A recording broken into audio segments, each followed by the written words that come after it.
Good morning, all. I'm your faculty here. So today start the accounts block number 4.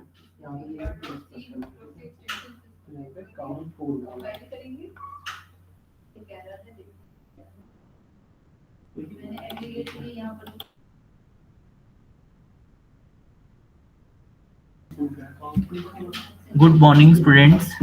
Have you seen the screen or book? Yes, sir. Good morning. Good Yes. morning, sir. Today we take the topic block 2, understanding and analysis of the financial statement, and we will discuss the unit number 4. Have you done this unit or not? Students, have you done this unit or not? No, sir. No, sir. Okay.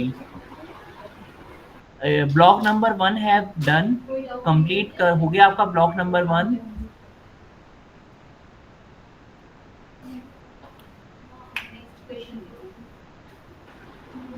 पता नहीं sir. Okay.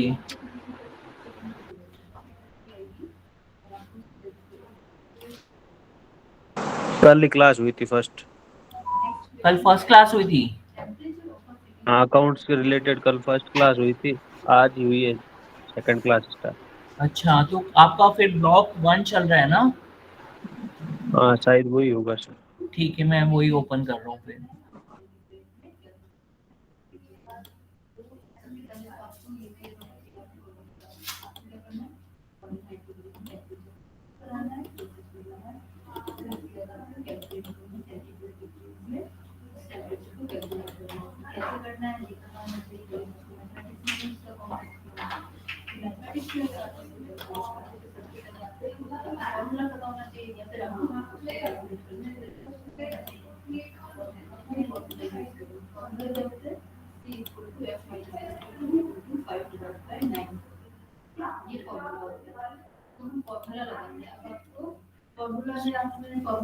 Students, आपने ये देखो, ये वाली unit हो गई थी आपकी.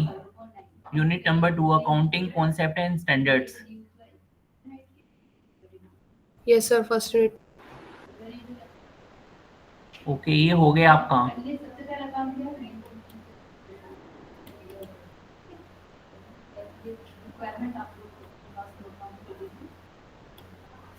एक्चुअली सर कल यूनिट वाइज नहीं हुई थी, हम लोगों को वो जस्ट ओवरव्यू दिया गया था how it works and also he was teaching with his notes and all, right? So the basic concept he has told that these are the things you have to read. He has not gone through the unit wise. Okay okay. Student, हम unit number 1 ले लेते हैं. ठीक है, ये block 1 की unit है जिसमें हमने टॉपिक कवर करना है अकाउंटिंग एंड इट्स फंक्शंस. आपको सामने स्क्रीन शो हो रही होगी. Yes, sir. यस. ठीक है, तो हम अकाउंटिंग की बात करते हैं. अकाउंटिंग हमारी बिजनेस की लैंग्वेज होती है. ठीक है, अगर हम बिजनेस कर रहे हैं, we can maintain the accounts, और उन अकाउंट्स के थ्रू हम अपने बिजनेस का प्रॉफिट लॉस फाइंड कर सकते हैं, अपनी फाइनेंशियल रिपोर्ट्स को रेडी कर सकते हैं. ठीक है, तो यहाँ पे आपको दिख रहा है basic function of any language is to serve the mean of communication. ठीक है, कम्युनिकेशन का मीडियम है हमारा. और in this context purpose of accounting is to communicate to report result of the business operations and its various aspects. Business की reports हम financial reports ready करते हैं. ठीक है, जिससे हम management will be take decisions. Management अपने decisions लेता है, डिसीजन स्टार्ट करता है. According to commonly accepted definition, accounting is the art of recording, classifying and summarize as significant manner and in term of money transaction and events which are in the part of list of financial character and interpreting the result thereof. Accounting हमारी कला है जिसमें हम transactions को, अपने accounts को record करते हैं, क्लासीफाई करते हैं डिफरेंट डिफरेंट कैटेगरी में. आप अकाउंट्स बनाते हो ना, ऐसे खाते बनाओगे, उसमें आप देखोगे डेट एक्सपेंस कौन सा है, इनडेट एक्सपेंस कौन सा है, इनडेट इनकम कौन सी है, ये सारी चीज़ें उसके अंदर डालोगे. ठीक है, तो अलग अलग कैटेगरी वाइज हम क्लासीफाई करते हैं. फाइनल हम समरी हमारी बनती है जो फाइनेंशियल रिपोर्ट्स में है.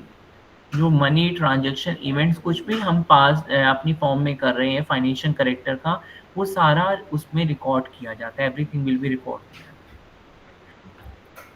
ठीक है, आगे चलते हैं।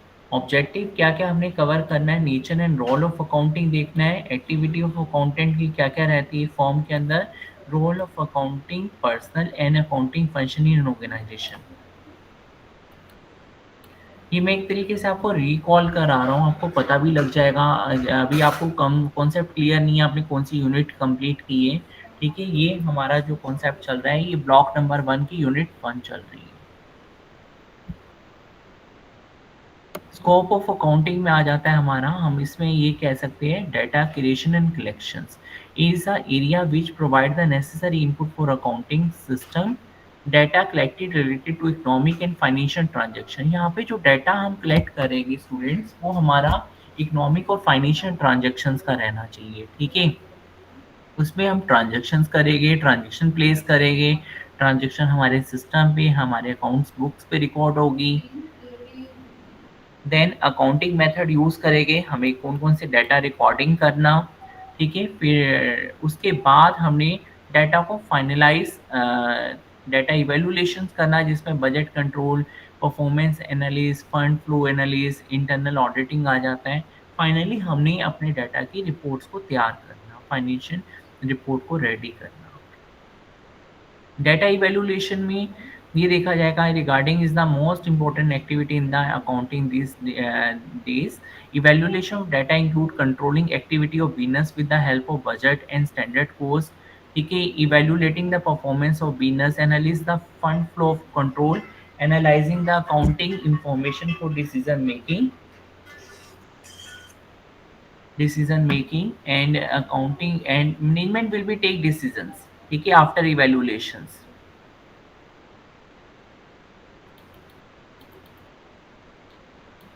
Analytic and interpretive work of accounting may be of internal external use and may be range from snap answers। ठीक है, हमारे आंसर से जो भी हम इसमें बजट प्रोजेक्शन बनाएंगे, अपना फाइनेंशियल फोरकास्टिंग करेंगे, ये सारा analysis of reorganization take over the merger after lead to research based report। Data evaluation has another dimension. This can be known as the auditive work which focus on verification of transaction as entered in the accounting books of accounts and authentication of the financial statement। इवेल्युएशंस में ये check किया जाएगा final में जो आपकी entries हुई है वो किस वे में हुई है, उस एंट्रीज को इंटरनल वे में चेक किया जाएगा, एक्सटर्नल वे में। हम आपको पता है कंपनी अपना डाटा ऑडिट भी कराती है ना, कंपनी अपना फाइनेंशियल रिपोर्ट्स को ऑडिट भी कराती है, अकाउंट्स बुक्स में क्या क्या उसमें मेंशन हो रहा है। फाइनल डाटा रिपोर्टिंग आ जाता है हमारा, has two parts, external और internal। External reporting refers to the communication of financial information जिसमें हमारी अर्निंग्स आ जाती है, फाइनेंशियल फंड्स इंक्लूड हो जाते हैं, position of the form about the business to outsider parties. जो एक्सटर्नल रिपोर्ट होती है वो हमारी आउटसाइडर पार्टीज देख सकती है, जैसे हमारे शेयर होल्डर्स हो गए, हमारी गवर्नमेंट एजेंसीज हो गई, रेगुलेटरी बॉडीज ऑफ गवर्नमेंट्स हो गई। वो जो इंटरनल रिपोर्ट्स होती है फॉर्म की is concern with the communication of result of financial analysis के लिए कंसल्ट की जाती है। Evaluation to the management for decision making purpose. देखिए यहाँ पे मेंशन हो रहा है कि जो भी हमारा मैनेजमेंट होगा इवैल्यूएशन रिपोर्ट का डिसीजन लेगा कंपनी के फॉर्म के लिए। ठीक है, नई फाइनेंशियल पॉलिसी जब उनकी बनेगी उसमें क्या क्या चेंजेस होने चाहिए, किस चेंजेस के अमेंडमेंट की रिक्वायरमेंट है, ये सारा डिसीजन मान लिया जाएगा। स्टूडेंट्स आपको दिख रहा है यहाँ तक हम पहुँच गए हैं? Yes sir. Yes sir. ठीक है,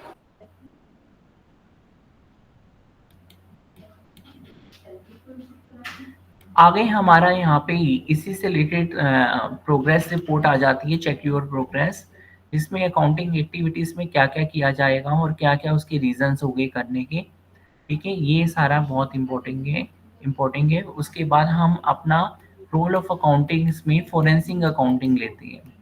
फोरेंसिक होते हैं फ्रॉड्स को ढूंढना, जो अकाउंटिंग ट्रांजैक्शंस में फ्रॉड किए गए उसकी इन्वेस्टिगेशंस करना। ठीक है, हम ये कह सकते हैं forensic accounting is the art of investigation है हमारा over the accounting reports, financial statement and other related financial reports.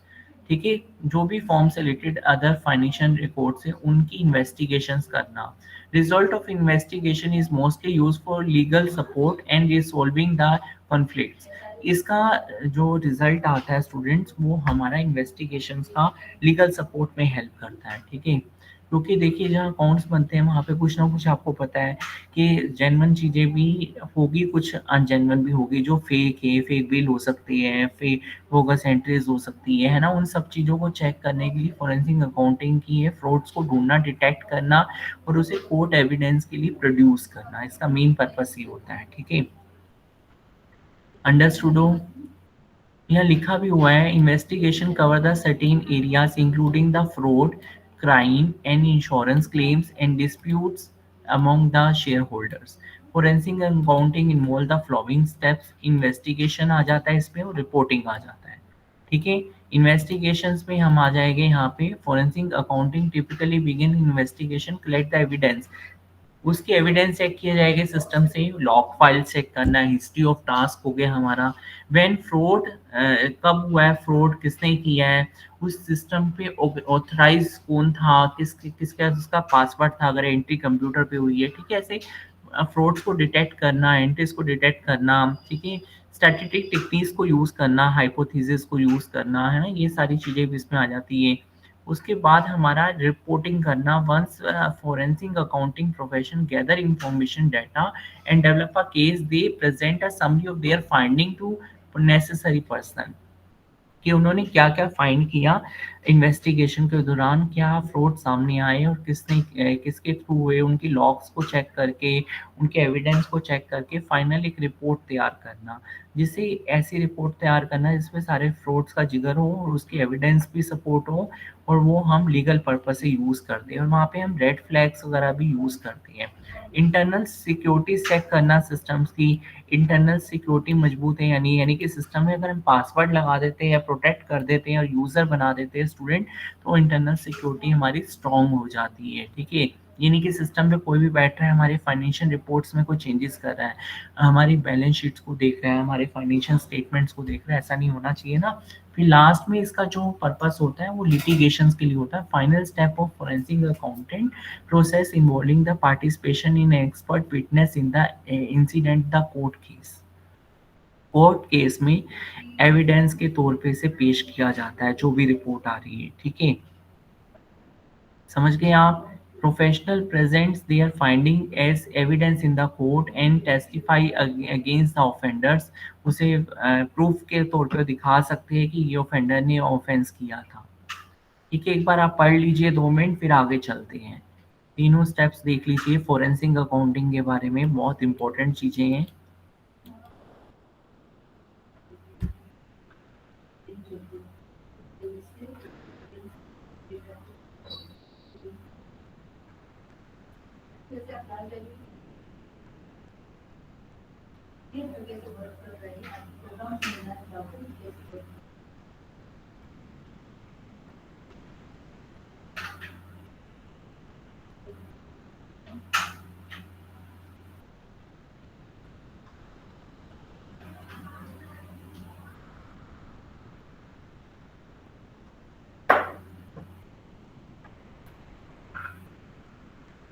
Done?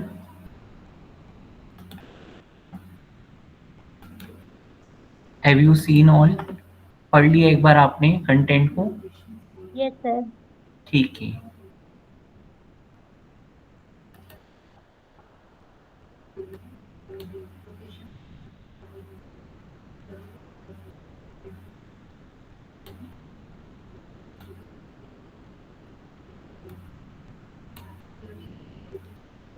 Student यहाँ पे कुछ अकाउंटिंग्स के अलग अलग पार्ट से हम इन्हें भी डिस्कस कर लेते हैं शॉर्ट में। कार्बन अकाउंटिंग आता है हमारा। ठीक है, forests play an important role in the global carbon balance, accounting for the carbon within the forest ecosystem and changes in the carbon stock resulting from human activities is the necessary step towards the better representation of forest in climate change policy at the regional, national and global scale। यहाँ use किया जाता है इस carbon accounting का। Next हमारा accounting आता है stewardship accounting,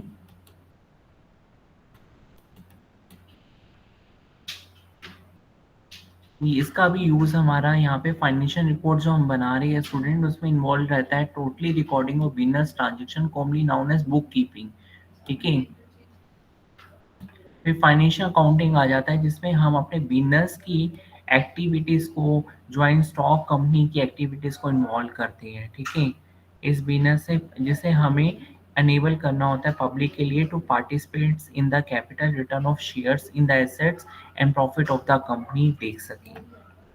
अगर आपको किसी भी कंपनी में इन्वेस्ट करना है तो उसकी पहले आप क्या देखोगे, कैपिटल, वर्किंग कैपिटल देखोगे, कितनी उसकी कैपिटल है, क्या प्रॉफिट में है कंपनी, यानी तब उसके शेयर्स में पैसा लगाते हो।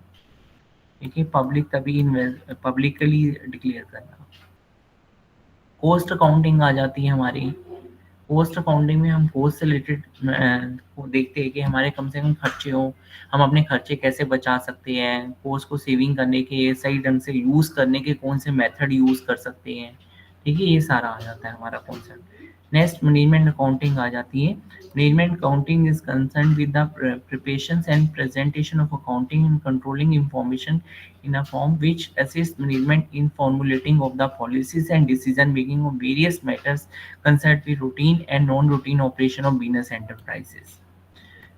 ये मैनेजमेंट से रिलेटेड है, जो भी आपकी बिजनेस के डिसीजन से जो पॉलिसीज फॉर्मुलेटिंग करेगा मैनेजमेंट करेगा, मैनेजमेंट अकाउंटिंग को रिप्रेजेंट करेगा, उन्हें कंट्रोल करने में इंफॉर्मेशन को, सारा बिजनेस से रिलेटेड मैनेजमेंट डिसीजंस लेगा। ठीक है, इसके अंदर सारी चीज़ें आ जाती हैं। Management accounting has thus shifted the focus of accounting from recording and analyze the financial transaction to using the information for decision effective future, ताकि फ्यूचर में फॉर्म को उसका बेनिफिट मिल सके जो भी मैनेजमेंट डिसीजन ले। सोशल रिस्पॉन्सिबिलिटी अकाउंटिंग आती है नेक्स्ट हमारी। सोशल जो हमारी responsibility accounting is the new phase in development of accounting and obvious is birth to increase the social awareness which has been particularly noticeable over the last 2 decades and so social responsibility accounting widens the scope of accounting by considering the social effect of the business decision in addition to the economic effects several social scientists and statesmen and social worker all over the world। ठीक है, ये इनसे related होती है हमारी। ठीक है, जिसमें सोशल अकाउंटिंग रिस्पॉन्सिबिलिटीज को इंक्लूड किया गया है। ह्यूमन रिसोर्स अकाउंटिंग नेक्स्ट आती है। ये सारे अकाउंटिंग के टाइप से पता होना चाहिए, सारे अकाउंटिंग टाइप से। ये टॉपिक आपके हुए नहीं थे क्या? नहीं सर, ये सब नहीं हुए थे। नहीं आता sir. Okay, human resource accounting में हमारे पास ह्यूमन से रिलेटेड आएगी। इसमें हमारा एचआरए आ जाता है, you now HRA, human resource accounting. इसमें हमारा टोटली वर्क हमारा रिकॉर्ड्स मेंटेन करने से रिलेटेड होता है, नॉलेजेबल, जिसमें हम ट्रेन करते हैं अपने एम्प्लॉयज़ को, एम्प्लॉयज़ कमिटेड होते हैं उस टर्म्स कंडीशन के अकॉर्डिंग, है ना। तो उनके सिलेक्शन होते हैं, उनकी अपॉइंटमेंट्स होती है, उनके उस पे देखा जाता है कितना कॉस्ट बन सकता है, उनकी सैलरीज पे कैसे देना है, कितना हमने मतलब कि कितने इंक्रीमेंट, सारे उनके रिलेटेड सारे रिकॉर्ड मेंटेन किए जाते हैं इसमें। नेक्स्ट है इन्फ्लेशन अकाउंटिंग। ये हमारी एडजस्टमेंट वैल्यू ऑफ एसेट्स होती है, जिसमें हमारी करंट और फिक्स एसेट्स को इंक्लूड किया जाता है of the profit in the light of changes in the price level. ठीक है, in the way it is concern with the overcoming of limitation rising in the financial statement on the account of the cost assumptions, recording of assets in their historical and original cost को जैसे assumption करना, assumption the stable monetary units को assume करना, ये सारे इसके example दिए हुए हैं। फिर आपके क्वेश्चन आ जाता है इसमें, है ना, ये check your progress in the context of your organization, describe some of cost and management accounting related activities. ठीक है, एक ऑर्गेनाइजेशन में कॉस्ट और मैनेजमेंट अकाउंटिंग रिलेटेड एक्टिविटीज को आइडेंटिफाई करना है। प्लीज आल्सो आइडेंटिफाई यानी particular accounting practice in the area of social responsibilities में। ठीक है, इसका आप एग्जांपल सोच के लिखना, जैसे कि छोटा मैं एग्जांपल बता देता हूँ यहाँ पे।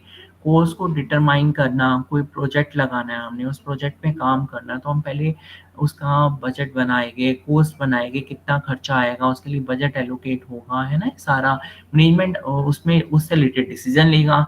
कि ये डिसीजन करेक्ट है या नहीं, इतना वो अफोर्ड कर पा रहा है या नहीं कर पा रहा है ना, तो ताकि प्रोजेक्ट सक्सेसफुल कम चल सके कंपनी में, फॉर्म में। ऐसे आप और भी डिसीजन ले सकते हो, बहुत सारे एग्जांपल्स होते हैं इसके। Accounting as an information system. क्या अकाउंटिंग हमारा इंफॉर्मेशन सिस्टम है? बिल्कुल है स्टूडेंट। ये हमारे हर एक डाटा की इंफॉर्मेशन रखता है, चाहे हमारा रो इनपुट डाटा हो, चाहे हमारा मैन इक्विपमेंट डाटा हो, चाहे रिपोर्ट एंड फाइनेंशियल हो, ये सारा डाटा इंफॉर्मेशन सिस्टम में मेंटेन करता है। ठीक है, तो ये इसमें भी हम क्या करते हैं, इसमें हम बिगनिंग में डाटा कलेक्ट करते हैं, रिकॉर्डिंग करेंगे, उस डाटा को एनालाइज करेंगे, इवेल्युएशन ऑफ डाटा करेंगे, finally communicating information to user. हम इंफॉर्मेशन अपने यूजर को बताएंगे। ठीक है, कैसी इंफॉर्मेशन, कंपनी प्रॉफिट में है, कंपनी लॉस में है, कंपनी की कितनी कैपिटल गेन है, ये सारी चीज़ें शेयर होल्डर्स, इन्वेस्टर्स कंपनी में फंड्स में इन्वेस्ट करने से पहले देखते हैं। अगर आपको भी किसी म्यूचुअल फंड में डालना होता है पैसा, आप क्या देखते हो? पहले उस म्यूचुअल फंड की जानकारी लेते हो, वो म्यूचुअल फंड का पैसा हमारा कहाँ कहाँ लगेगा, कौन कौन सी कंपनीज में लगेगा, मार्केट में उन कंपनीज की ग्रो कैसी है ना, ये आप सारा गूगल से सर्च करते हो, फिर उसके बाद जाके पैसा लगाते हो। सेम है same. Accounting is a social science, can be viewed in information systems since it all feature of system.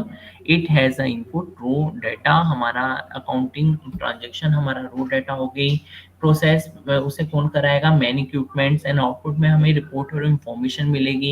If we consider the accounting in information system, we are in the position to make some important observation.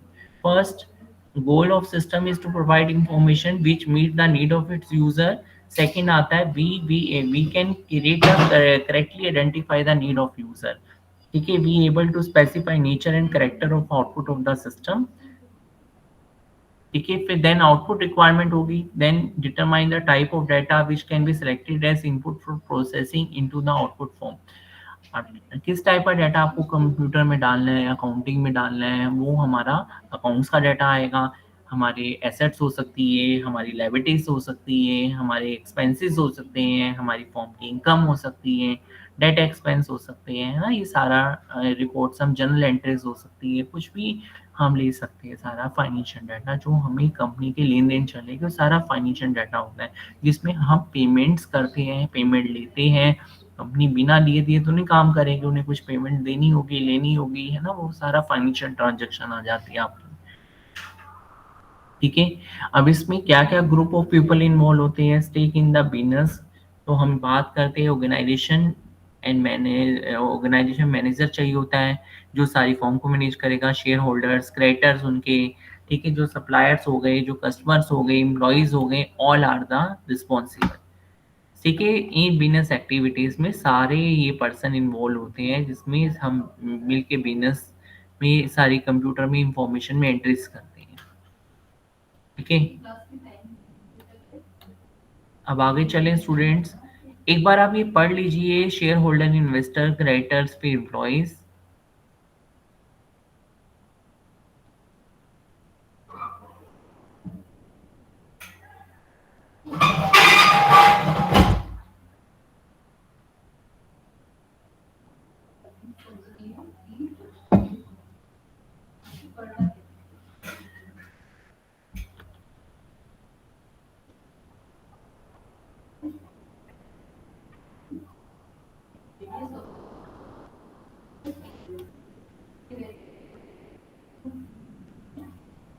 Student, shareholders, investors are those person who are interested to invest in the wealth of the business enterprises, जो business की wealth में invest करने के लिए interested होते हैं। They are interested in knowing the particularly about the profitability of the enterprise, कितना profit है, soundness of the their investments, ठीक है, ग्रोथ प्रोस्पेक्टिव, वो फॉर्म से रिलेटेड देखती है।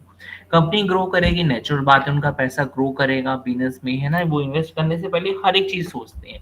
आपने अपना पैसा कहीं लगाना होगा, आप भी सोचोगे, आप इन्वेस्टर बन गए, शेयर होल्डर्स बन गए, है ना, शेयर मार्केट में शेयर्स परचेज कर लेते हो किसी फॉर्म के।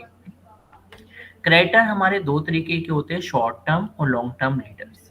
Short term creditors include the supplier of the material, goods and services, सामान अपना बेचा कंपनी को और उसकी जगह गुड्स एंड सर्विसेज प्रोवाइड की, पेमेंट ली। Long term suppliers creditors are वो हो गए जैसे कि who have lent money for long period usually in the form of the secured loans. ठीक है, कंपनी ने कहीं से अगर लोन लिया हो, उसमें बैंक हो गया या कोई फाइनेंस कंपनी हो गई जो फाइनेंस पे पैसा दे रही है, वो लॉन्ग टर्म हमारे क्रेडिटर्स माने जाते हैं। एम्प्लॉयज आ गए। एम्प्लॉयज आर बिजनेस में जो भी काम होगा हमारा एम्प्लॉयज के थ्रू होगा, सारी ट्रांजेक्शन एवरीथिंग जो भी बिजनेस को चलाते हैं एम्प्लॉयज में कंसीडर किए जाते हैं, है ना। फिर गवर्नमेंट की भी रिस्पॉन्सिबिलिटीज आती है, क्योंकि हमें गवर्नमेंट से भी डील करना पड़ता है। It is a mix economy. It is consider to be responsible for the government to direct operation of the economic system in such a manner that it serves the common good, control regulation on the operation of private sector enterprise at the hallmark of the mixed company. ऐसी several government agencies control information about various aspects of activity of business organization। ठीक है, business की activities को control करना, collect करना, ये सारा हमारा गवर्नमेंट का काम होता है। Such of information that output of the accounting system. For example हम बात करते हैं यहाँ पे कॉस्ट एंड टैक्सेस की। हमें गवर्नमेंट्स को कहीं ना कहीं टैक्स पे करना होता है, जैसे जीएसटी चल रहा है, आपने नाम सुना हुआ है। ठीक है, हर आइटम पे अलग अलग रेट है जीएसटी। जो भी हम बिजनेस में डील कर रहे हैं उसमें गवर्नमेंट का शेयर भी रहता है। जो हम जीएसटी के लिए लेते हैं वो हमें पे भी करना पड़ता है गवर्नमेंट को, उसकी रिटर्न्स भी भरनी होती है। आगे मैनेजमेंट आ जाता है। ऑर्गेनाइजेशन मे और may not consist of the sole purpose of profit. Information need for manager for both kind of organization as almost same, because if the managerial process planning, organizing, controlling are the same। ठीक है, all these function have one thing in common, and is that they all concerned about the making decision which have their own specific information requirement। जहाँ management की अपनी specific management information की requirement होगी, उसके हिसाब से वो डिसीजन बनाएगा, प्लान करेगा, ऑर्गेनाइज करेगा, कंट्रोल करेगा। वो देखेगा उसकी फॉर्म में उसके अकॉर्डिंग अकाउंटिंग का काम हो रहा है या नहीं हो रहा। जो पॉलिसी कंपनी की बनी है उसी के अकॉर्डिंग सारे अकाउंटेंट अपना रोल पूरा करें। ठीक है, एक कंपनी में मैनेजमेंट उससे रिलेटेड कंसल्ट रहता है। कंज्यूमर एंड अदर्स आ जाते हैं। ठीक है, कंज्यूमर में हम ये कह सकते हैं ऑर्गेनाइजेशन में हमारा media, welfare organization, public at the large are also interested in accounting information in order to efficiency. Social role of enterprise in different sector of economics में पड़ता है हमारा। ठीक है, कंज्यूमर्स में हमारे क्या क्या इंक्लूड होते हैं, organization, media, welfare organization, public at large interested in accounting information में इन्वॉल्व किए जाते हैं। ये हो गया हमारा complete. Role and activity of accountant की क्या क्या रोल एक्टिविटी रहती है। Accountant is one who is engage in accounting books keeping books में। ठीक है, अकाउंटिंग कीपिंग बुक्स को लिखना और रिकॉर्ड मेंटेन करना, एड कंट्रोल्स को मेंटेन करना। ठीक है, कंसाइंस ऑफ द ऑर्गेनाइजेशन को बनाए रखना। Professionally whose primary duties are concerned with the information management for internal external use के लिए। ठीक है, फिजिकल एडवाइजर के लिए। Accountant produce in income statement, blank balance sheet for the accounting period and maintain all supporting evidence. रखना, जो भी record अगर वो कंप्यूटर पे एंट्री कर रहा है उसकी सपोर्टिंग एविडेंस मेंटेन करके रखना। क्लासिफाइड फैक्ट्स रखना। ठीक है, और हमारा lead to final accounting statements को तैयार करना। वेरीफाई ऑथेंटिकेशंस करना, सर्टिफाई करना अकाउंट्स को, एंटिटी के अकाउंट्स बिल्कुल वेरीफाई है, उसे अप्रूवल देना फाइनल। ठीक है, अपने साइन करके। Accountant provide necessary information various managerial decisions के लिए मैनेजमेंट को इंफॉर्मेशन प्रोवाइड करेगा ताकि management decision better accounting policy के लिए ले सकें। ये सारे हमारे रोल्स हो गए अकाउंटेंट के।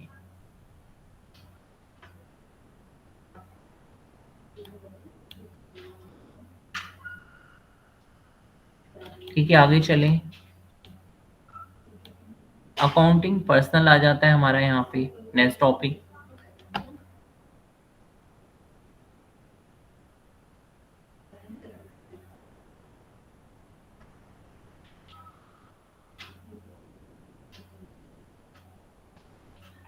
अकाउंटेंट को यहाँ पे स्टूडेंट दो कैटेगरी में डिवाइड किया गया है। those who are in public practice, those who are in private employment. Accountant या तो पर्सनल लेवल पे प्राइवेट ऑर्गेनाइजेशन में काम करेगा या पब्लिक प्रैक्टिस के लिए काम करेगा. Accountant in public practice offers their service for conducting financial and cost audit को लेके चलना, ये एग्जांपल है. Such as they are known as auditor माना जाता है. ठीक है, ऐसा अकाउंटेंट जो पब्लिक प्रैक्टिस में ऑफर किए जाते हैं services conducted financial cost audit से रिलेटेड, वो हमारे ऑडिटर होते हैं.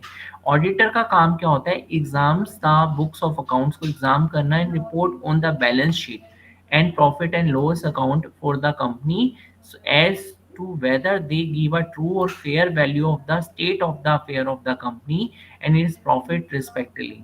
ऑडिटर का काम होता है एग्जाम करना अकाउंटिंग बुक्स को. अकाउंटिंग बुक्स में कोई फेक एंट्री तो नहीं है, जितना डाटा डाला हुआ है कंपनी के अकाउंटेंट ने डाला है ट्रू है, फेयर है. ठीक है, उससे क्या इफेक्ट आ रहा है, क्या कंपनी सही में प्रॉफिट में जा रही है उसमें, या कंपनी का जो अपना प्रॉफिट कम तो नहीं दिखा रही है, कुछ इस तरीके से कंपनी के अकाउंट जो बिल्कुल ट्रू एंड फेयर बने हो, वो इसका काम होता है एग्जामिनेशन करना ऑडिटर का. Auditor in the company is appointed by share holders के थ्रू अपॉइंट की जाती है to whom she and her reports. वो अपनी रिपोर्ट तैयार करते हैं. Public accountant and generally member of professional bodies के मेंबर होते हैं like the institute of the chartered accountant of India. In additional to conducting a financial and cost audit, ठीक है, हम बात करते हैं in the cost audit in the requirements a company at as they may be provide the advisory service for designing and improving accounting and management control system. Accountant in the employment may be in the various business or non-business organization to perform the variety of accounting management control functions. Accountant at the higher levels generally belongs to the professional accounting bodies. ठीक है, जैसे कि charter accountant हो गए, आपके CA लोग हो गए, सीएस हो गए, ये सारे. अब कंपनी में ऑडिटर की बात करते हैं हम.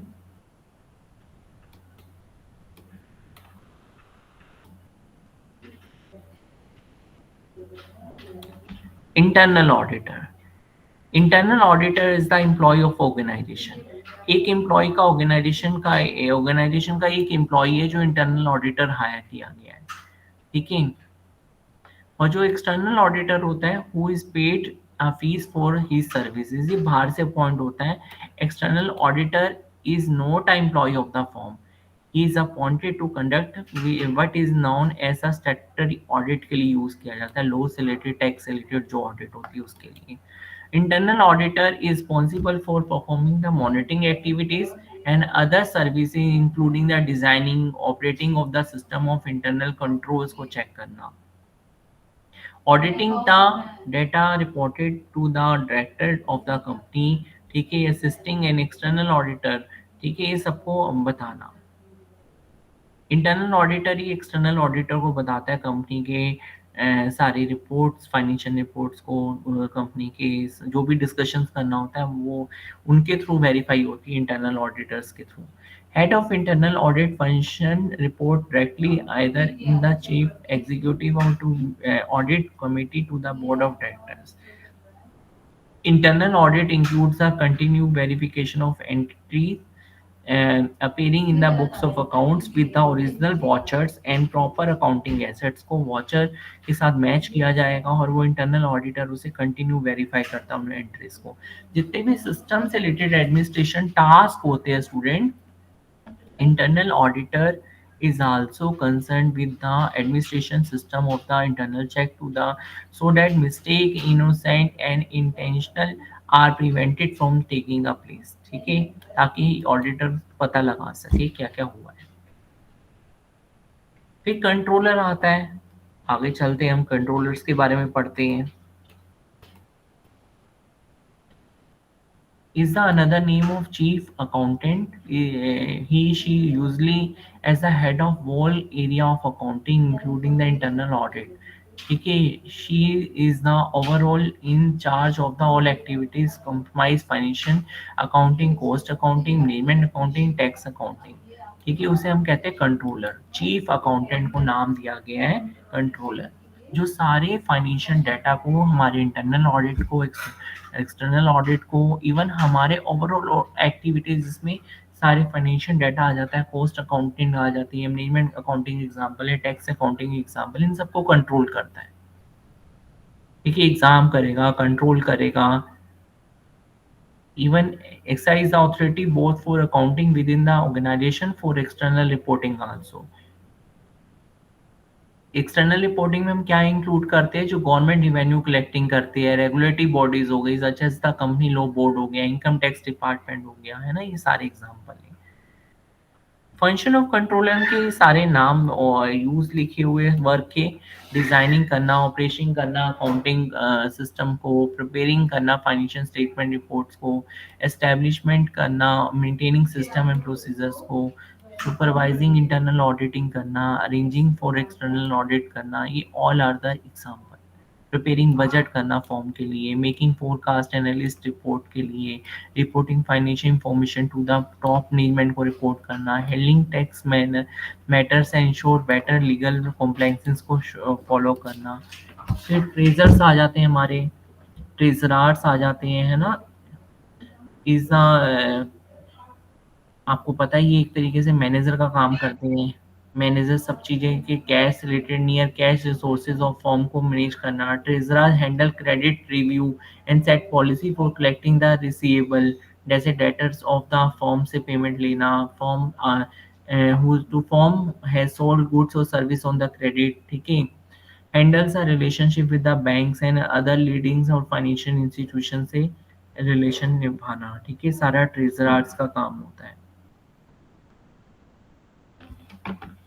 फिर फाइनेंशियल ऑफिसर आ जाते हैं हमारे।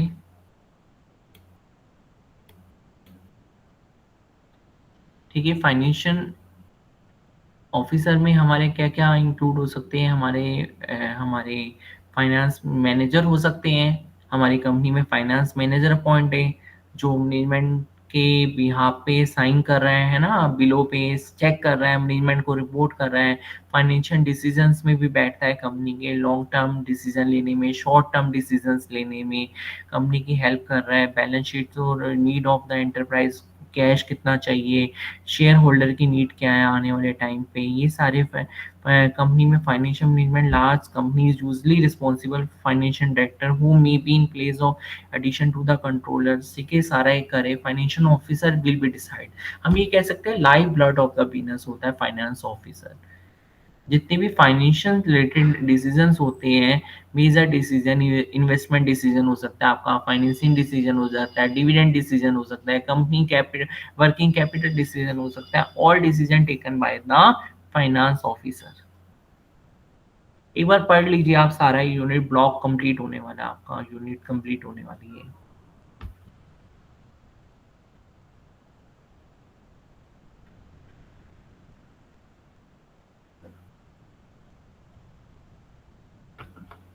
स्टूडेंट क्लियर है यहाँ तक?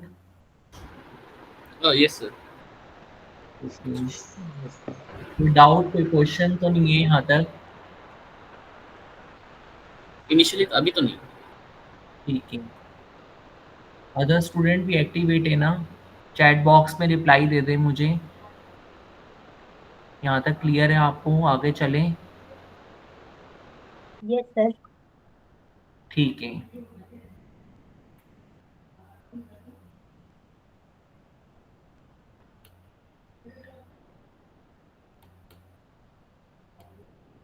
स्टूडेंट फिर हमारी चेक योर प्रोग्रेस रिपोर्ट आ जाती है।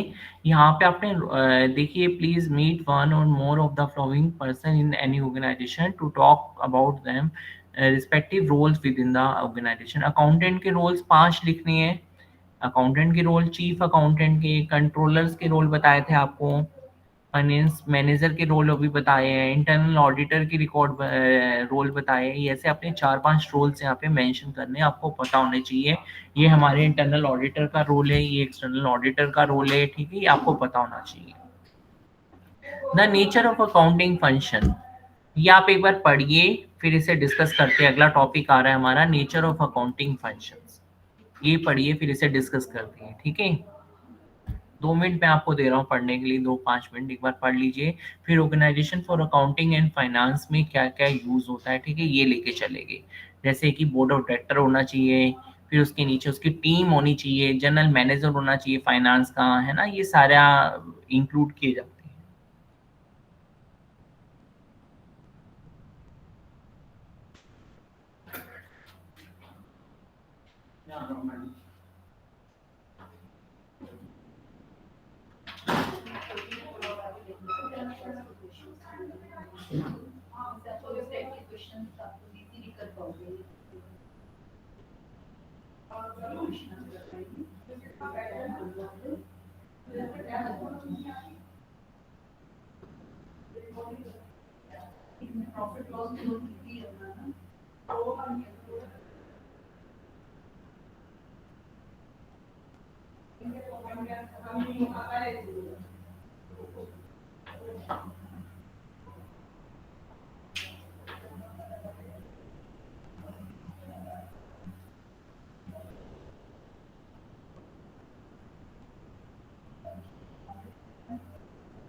नेक्स्ट अब हम टॉपिक पढ़ते हैं कंट्रोल स्ट्रक्चर।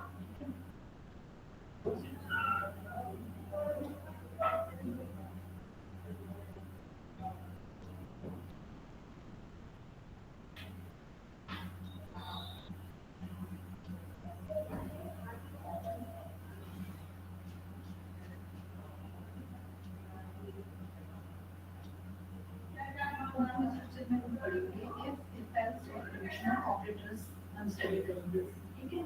तो ये क्या कहलाता है कि कंट्रोल इंस्ट्रक्शंस कहलाते हैं। इसी कंट्रोल इंस्ट्रक्शन को कहलाते हैं कि उनकी जो डिसीजन मेकिंग आपकी फिर आपको कौन से इंस्ट्रक्शन वो डिपेंड करता है कि आपने क्या पास किया हुआ उसमें कंडीशन क्या है, कंडीशन के बेस पे आपकी सेट ऑफ स्टेटमेंट्स वर्क करती है। और कमिश्नर ऑपरेटर्स हम इसमें पढ़ेंगे।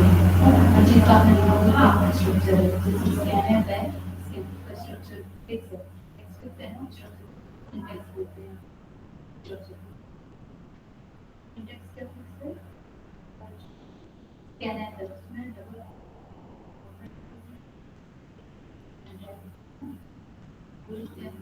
कॉमन के बाद आपको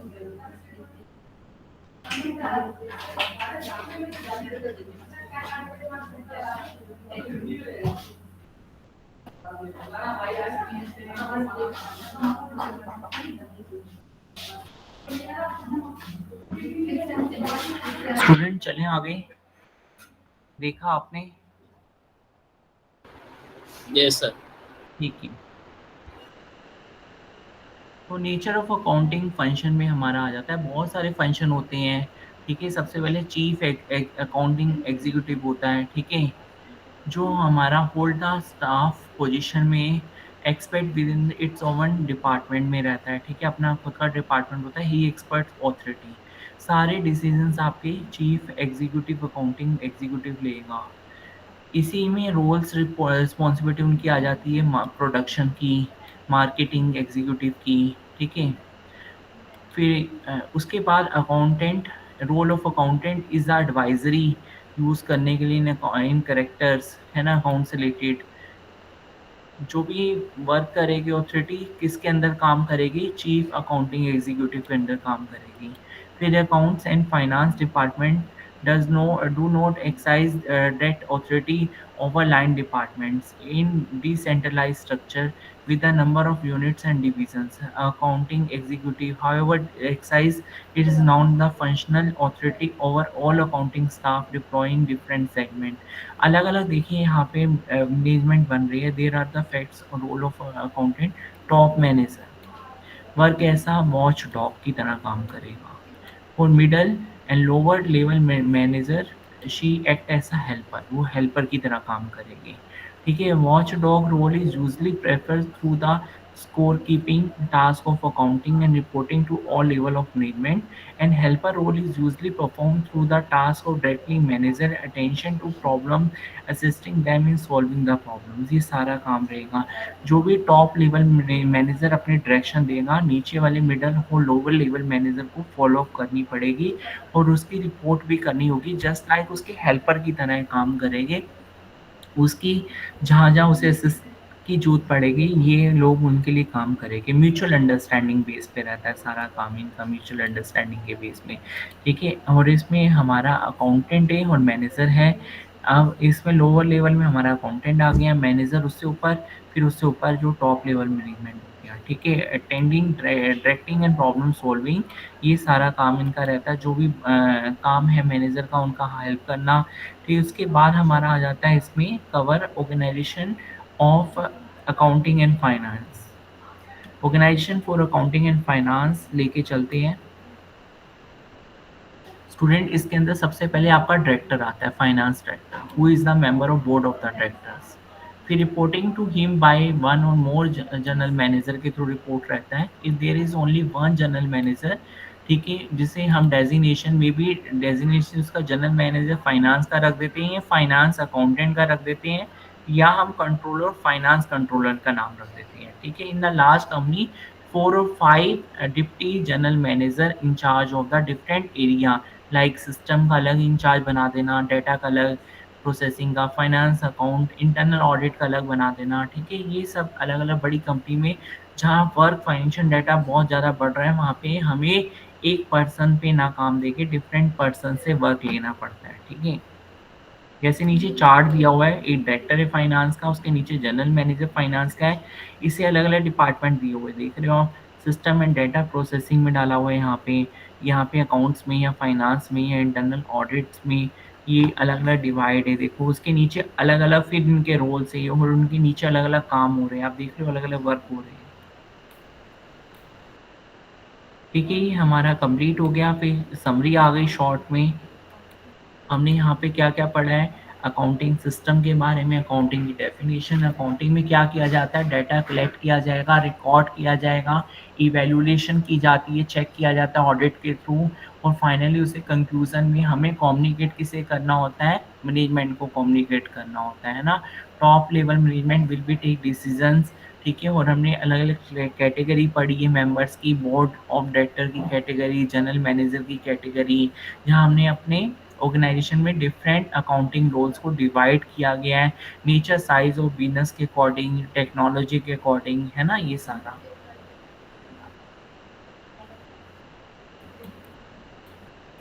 कीवर्ड्स आ जाते हैं, ये कीवर्ड्स आपको पता होने चाहिए। Accountant is the professional who is responsible for processing of financial data for scoring, keeping attention, directing and problem solving purpose, ठीक है। Accounting is the perceive as a information system whose input are collected from various financial transaction and to enter into by the firm। जो भी company अपनी financial transaction enter करेगी, उन सबको record करने वाला पर्सन कौन होगा, अकाउंटेंट हमारा, ठीक है। रिकॉर्डिंग करना, फाइनली उसमें जनरेट करना आउटपुट रिपोर्ट को फाइनेंशियल स्टेटमेंट में, जिसमें हमारे फाइनेंशियल स्टेटमेंट की एग्जांपल क्या है, profit and loss account, balance sheet. फिर उसके बाद आ जाता है tension directing, role of the accounting consists of directing the managerial attention to situation where the collective action is needed in case of unfavorable, ठीक है, जिसमें हमारा आउटपुट इनपुट कवर होता है। फोरेंसिक अकाउंटिंग आपको पता है, इन्वेस्टिगेशन रिकॉर्ड हो गए, अकाउंट्स के रिकॉर्ड्स को, फाइनेंशियल स्टेटमेंट को इन्वेस्टिगेशन करना, अदर रिलेटेड फाइनेंशियल रिकॉर्ड कहाँ कहाँ फ्रॉड हुए हैं उनका पता लगाना और इसके एविडेंस संभाल के रखना ताकि कोर्ट में प्रोड्यूस किए जा सके लीगल सपोर्ट के लिए। कार्बन अकाउंटिंग हमने देख लिया था, ऑडिट देख लिया है, कंट्रोल देख लिया, controller, external reporting, feedback last में आता है कि जो भी परफॉर्मेंस रिपोर्ट आती है मैनेजर को फीडबैक देना होता है, इम्प्रूविंग, ताकि वो देर अपने डिसीजन अच्छे ले, जिससे मैनेजमेंट में इम्प्रूव किया जा सके। इंफॉर्मेशन सिस्टम आपको पता ही है, जिसमें वी मेंटेन ऑल डाटा। हम यहाँ कौन सा डाटा मेंटेन करेंगे, फाइनेंस का डाटा, कंपनी से रिलेटेड फाइनेंस डाटा, उनके डिसीजन मेकिंग, प्लानिंग, कंट्रोलिंग, सारा डाटा रहेगा। प्लानिंग आइडेंटिफिकेशन आता है, डिसीजन मेकिंग में हेल्प करता है ये सारा। फिर रिकॉर्ड एक्टिव रहता है, रिकॉर्ड करना रूटीन वाइज, डेली बेस पे काम रिकॉर्ड होना, जैसे बैंक में हर एक ट्रांजेक्शन डेली बेस पे रिकॉर्ड होती है। स्टाफ फंक्शनल, ठीक है, is the perform in the advisory capacity होता है विदाउट लाइन और डिसीजन मेकिंग ऑथोरिटी। फिर स्टोर कीपिंग आता है, is the process of data accumulation और record keeping which enable interested parties to access how the organization is performed. Record keeping में हमारा store keeping किया जाता है, जहाँ पे इंटरेस्टेड पार्टी इंटरनल एक्सटर्नल होती है, ऑर्गेनाइजेशन में परफॉर्म करती है। इंटरनल जो पर्सन हो गए वो क्या करेंगे, अपनी एंट्रीज को करेंगे। एक्सटर्नल क्या हो गए, इन्वेस्टमेंट शेयर होल्डर्स हो सकते हैं हमारे, एक्सटर्नल ऑडिटर हो सकता है। ये आपकी एक्सरसाइज आ गई।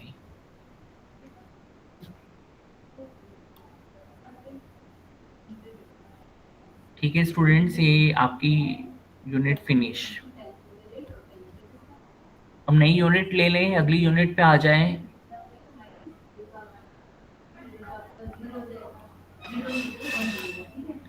स्टूडेंट ये वाली unit block okay sir. Unit yes 1 sir. Finish करा दी है मैंने। सेकंड वाले पे आ जाएं हम, अगली यूनिट पे। Yes sir. ठीक है।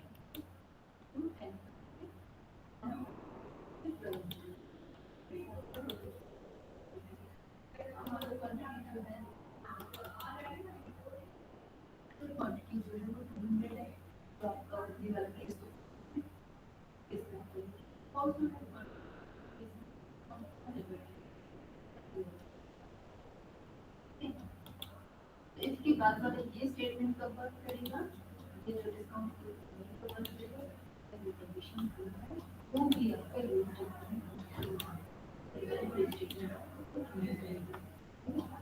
तो अगर ये केस फॉल्स है, केस फॉल्स होगी, क्वांटिटी लेस देन क्वांटिटी जो है 200 है। हाँ जी, सभी जुड़ गए हैं, सबको दिख रही है screen. Unit number 2 accounting concept and standards, इस यूनिट में कवर करना है, ये हमारे टॉपिक से। तो यूनिट 2 है, इसके अंदर हमें देखिए क्या क्या पढ़ना है। इसके अंदर हमने इंट्रोडक्शन पढ़नी है अकाउंटिंग कॉन्सेप्ट्स की, ठीक है। ऑब्जेक्टिव आ जाता है, अकाउंटिंग स्ट्रक्चर कैसा बना हुआ है, उसका अकाउंटिंग कॉन्सेप्ट कैसा यूज हो रहा है, अकाउंटिंग स्टैंडर्ड नीड क्यों है, अकाउंटिंग स्टैंडर्ड के बेनिफिट्स क्या है अकाउंटिंग स्टैंडर्ड्स की, इंडियन अकाउंटिंग स्टैंडर्ड सिनेरियोस क्या है, changing nature of the generally accepted accounting principle, ठीक है। Tends towards the standardise international financial reporting standards को पढ़ना है, जिसमें हमारा आ जाता है IFRS आ जाता है, ठीक है। नीड क्यों इसकी, बेनिफिट चैलेंज क्या है, फिर उसकी शॉर्ट समरी।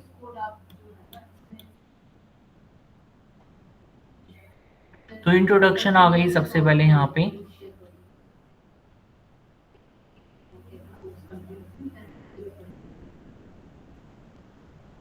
देखिए सबसे पहले all undertaken financial task become easy and they are perform with the defined set of rules and parameters के अंदर चलते हैं। These framework of rules guide us to perform our activities effectively, ताकि हम अपनी एक्टिविटीज इन्हीं रूल्स के according कर सकें फॉर्म के अंदर, ठीक है। तो these set of rules are widely acceptable होते हैं, ठीक है। Is turn to be standard, इनके अपने स्टैंडर्ड होने चाहिए, become a valuable to us, ताकि हमारे लिए वैल्यू रखें, ठीक है। एग्जांपल हम लेते हैं, अगर आप कोई चीज़ ड्राइव कर रहे हो रोड पे, तो आप सपोज उस पर ड्राइविंग रूल नहीं फॉलो करते, तो आप सोचो आपका एक्सीडेंट हो सकता है ना। वहाँ पे आपके लिए प्रॉब्लम बन सकती है, कोई भी इंसिडेंट हो जाए रोड पे। तो रूल्स बनाए गए ट्रैवलिंग के लिए, you see all other travels also follow this rule. आप रोड पे देखते हो सारे ट्रैफिक रूल फॉलो कर रहे हैं ड्यूरिंग द ड्राइविंग के टाइम पे। तो वही ड्राइवर अगर वो रूल फॉलो नहीं करेगा, क्या है, कुछ भी दुर्घटना घट सकती है, कोई भी रोड का एक्सीडेंट वहाँ पे क्रिएट हो सकता है। सेम ऐसे अकाउंटिंग के अपने रूल्स बने हुए हैं, रेगुलेशन बने हुए हैं, डिसिप्लिन्स बने हुए हैं, वही हमने इसमें पढ़ना है, ठीक है। इस चैप्टर में क्या है उसी को डिस्कस करना है। तो हमने अकाउंटिंग की backbone to discipline accounting, where the accounting principle has been evolved over the past several hundred years से have to lead to creation of many rules and conventions which have been enabled the accounting system to become more acceptable, meaningful and trustworthy, ताकि accounts हमारे system में accept हो सके, उसकी meaning बन सके और ट्रस्टवर्दी जिसे हम ऑडिट करा जा सके और पब्लिक उस पर ट्रस्ट कर सके, हमारे शेयर होल्डर इन्वेस्टमेंट सारे उस पर ट्रस्ट कर सके। ठीक है, ये हमने इसमें डिस्कस करना है।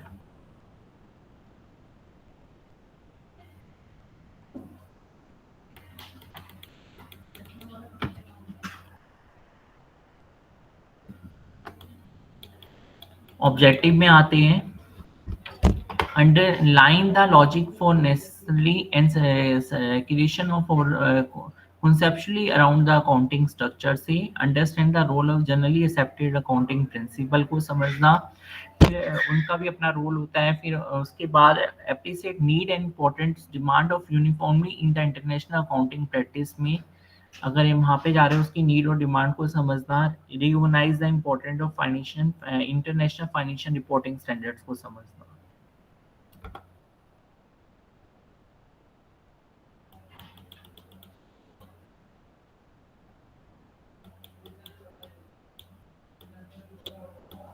यहाँ आ जाते हैं स्टूडेंट अकाउंटिंग कॉन्सेप्ट पे। देखिए अकाउंटिंग मैं ये कहूँगा एक बिजनेस लैंग्वेज है जिसे हम समझते हैं कि बिजनेस की ट्रांजैक्शन कैसे रिकॉर्ड हो रही है, ठीक है, बिजनेस कैसे मेंटेन किया जा रहा है, बिजनेस में क्या है। अकाउंटिंग के भी अपने अपने रूल्स बने हुए हैं। जैसे आप देखिए कोई आपने खर्चा किया वेजेस का, आने जाने का कराया खर्च किया, सोचो आप उसे डेट एंट्री एक्सपेंस में डालोगे या डेट एक्सपेंस में डालोगे, वो आपके कहाँ आने चाहिए, डेट एक्सपेंसेस में आने चाहिए। ऐसे खर्चे जो बाद में आपने पे करने हैं, जैसे एम्प्लॉय ने पूरा महीना काम किया, लास्ट में जाके उसकी हम सैलरी पे कर रहे हैं, उसका रूल क्या है, इनडायरेक्ट एक्सपेंसेस में आना।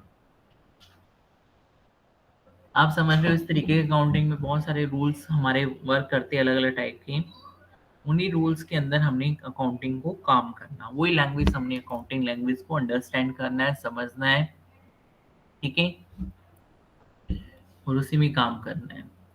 तो इसमें concept to be observe in recording stage में बिजनेस एंटिटी कॉन्सेप्ट को पहले लिया जाता है, ठीक है। Accounting subject distinct business from owner ऐसे treat them to separate entities को इंक्लूड किया जाता है। So the accounting for business is the form of business view point rather than from the owner's perspective, ठीक है। Concept treats a business form of enterprise nature, destinate business owner from the business, so accounting activity both require to record it separately। अगर हम business के अंदर owner perspective वे में देखते हैं और एंटरप्राइज दोनों वे में देखते हैं, तो हमें उसकी एंट्री सेपरेट मेंटेन करनी पड़ेगी बिजनेस के अंदर।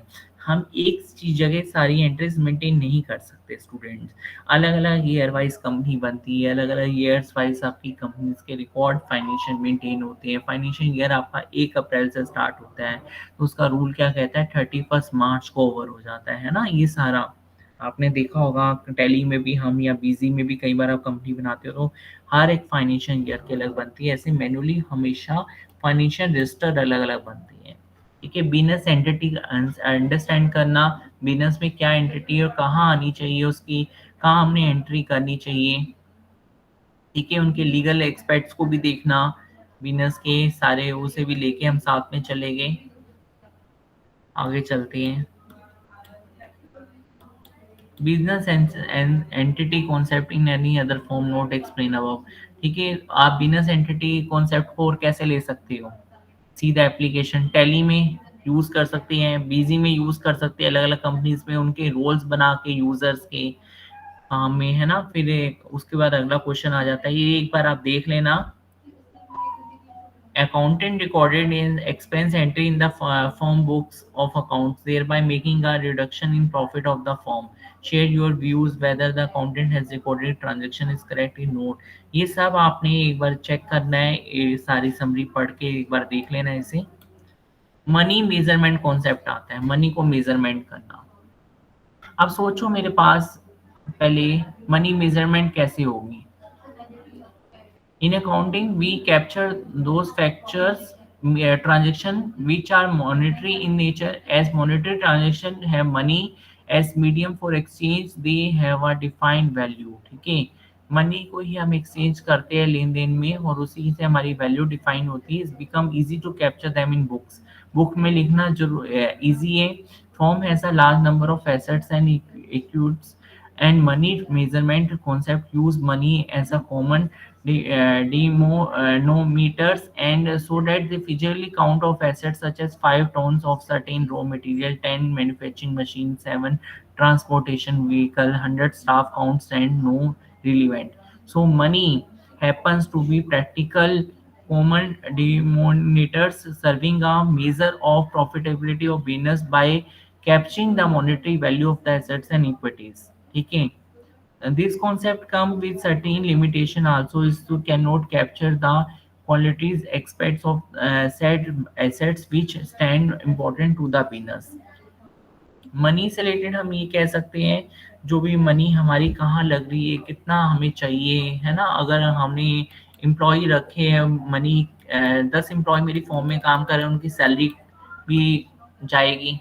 उनकी सैलरी से रिलेटेड हम देखेंगे कि इस टाइम वैल्यू को उन्हें सैलरी पे करनी है ना. कितना हमें प्रॉफिट हो रहा है, हमें कितनी रिक्वायरमेंट है, कितनी इन्वेस्टमेंट मनी चाहिए. जैसे परचेजिंग पावर ऑफ मनी हो गया, कोई चीज़ परचेज करने के लिए हमें मनी चाहिए. डेप्रिसिएशन रिडक्शंस करने के लिए भी मनी रिड्यूस हो रही है. फॉरेक्स रेट्स पे करनी है या अपनी करेंसी वाले रेट पे करनी है लेन देन आपने, तो ये सारा मनी से रिलेटेड आ जाता है.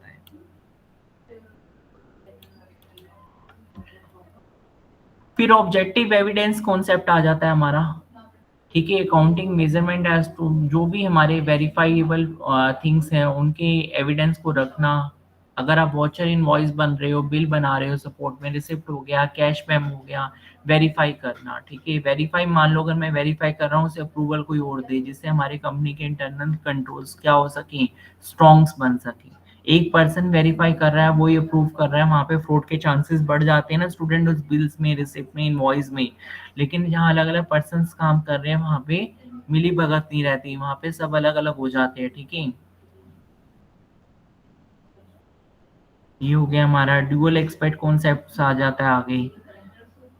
इसमें एग्जांपल हम लेते हैं कि 2 ट्रांजैक्शंस हो रही है. मान लो आप कोई चीज शॉपिंग करना चाह रहे हो, मॉल में कुछ परचेज करना चाह रहे हो, पेयर ऑफ द डेनिम्स के 1000 के, तो involve 2 transaction. You will pay the 1000, second you will carry the denims, अपनी आइटम्स लोगे. It this should explain 2 fold effects. One assets और दूसरी तरफ से आपका क्या हो रहा है, डिक्रीज कैश हो रहा है. ये 2 ट्रांजेक्शन हो रही है. कुछ ही लोगे तो उसकी जगह कैश आप दोगे, ये अपना बैंक बैलेंस का अमाउंट आपका जाएगा अगर बैंक के थ्रू पेमेंट कर रहे हो, तो यूपीआई के थ्रू पेमेंट करते हो. ठीक है, तो हम इसमें एंटर करते हैं बुक में. Double entry book keeping system है, डबल बुक कीपिंग सिस्टम में आ जाते हैं जहाँ पे हम डुअल एंट्रीज करते हैं.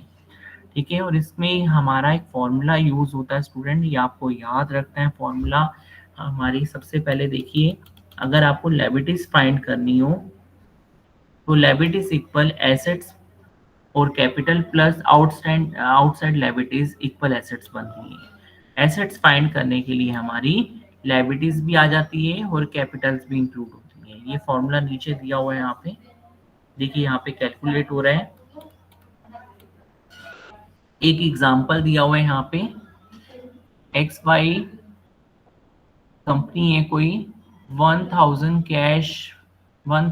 कैश वो बिजनेस में लगा रही है. Which form the assets to business. ठीक है, business entity concept says the business and owner are 2 separate entities हो गई. XY contribution 1 lakh should be treated as business liabilities. तो यहाँ कैपिटल इक्वल एसेट्स है. कैपिटल कितनी हो गई, 1 लाख, और इनमें एसेट्स कितनी होगी, 1 लाख जो कैश लग रही है. तो हम यहाँ ये लिख सकते हैं कैपिटल इक्वल है एसेट्स के. ई purchase goods on credit rupees, A B company से परचेज कर रहा है 10,000 के क्रेडिट पे उधार पे. दिस इंक्रीज इन एसेट्स बढ़ रही है. Stock of goods on the one hand and liabilities, क्योंकि उधार भी चढ़ रहा है हमारे ऊपर क्रेडिटर्स का, तो वो भी लायबिलिटीज भी इंक्रीज होगी अदर हैंड पे. Now the equation will be capital plus liabilities. तो कैपिटल में 1 लाख था पहले, 10,000 और लायबिलिटीज जुड़ गया क्रेडिटर्स के लिए, और यहाँ पे एसेट्स थी 1 लाख, इसमें 10,000 का स्टॉक आ गया कंपनी में.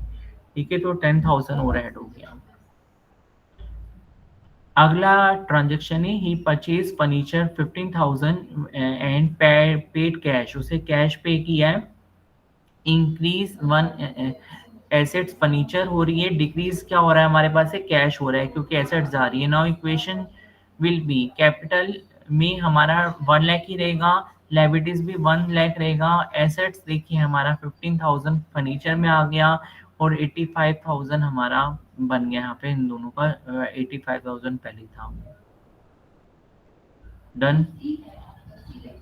This equation can be presented in form of balance sheet, इसे हम बैलेंस शीट में प्रेजेंट करेंगे। Statement of assets and liabilities as follow, वो कैसे आएगी देखिए नीचे बैलेंस शीट का फॉर्मेट दिया हुआ है ये वाला। यहाँ पे नाम आ गया सबसे पहले बैलेंस शीट का, हेडिंग्स आ गई कैपिटल एंड लायबिलिटीज, कैपिटल के आगे कैपिटल अमाउंट लिख दोगे, एबी क्रेडिटर्स के आगे क्रेडिटर का नाम आ जाएगा और उसका अमाउंट आ जाएगा।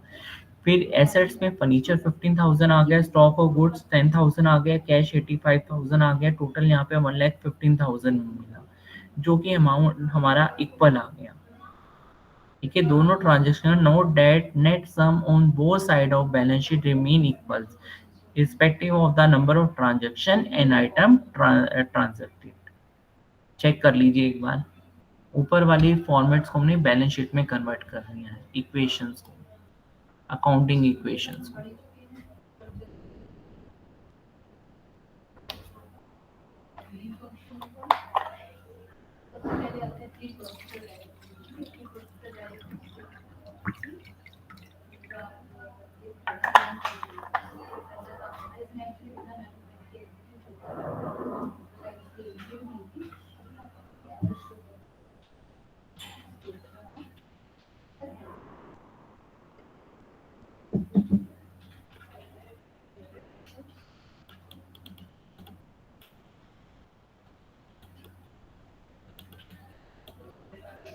नेक्स्ट स्टूडेंट आता है कोस्ट कॉन्सेप्ट।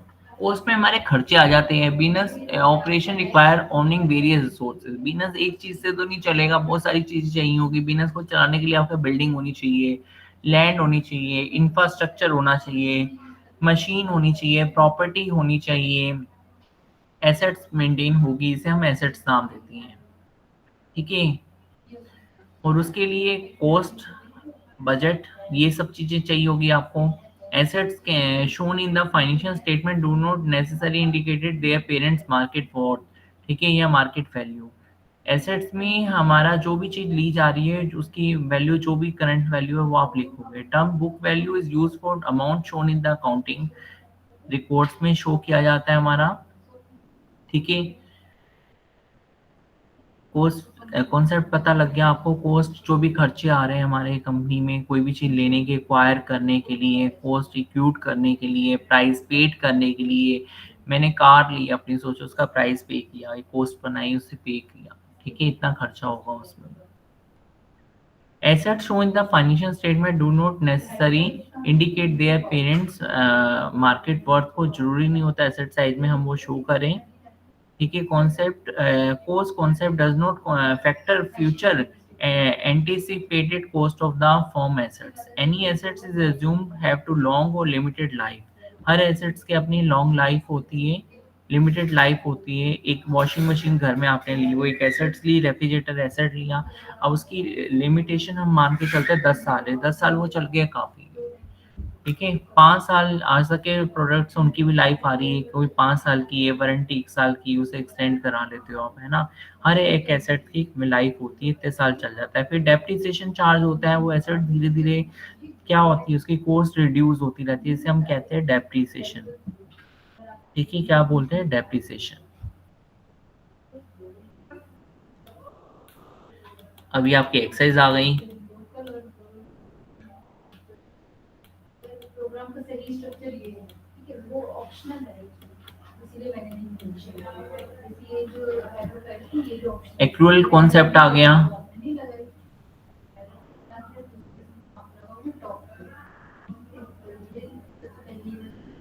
ये ऑप्शनल है।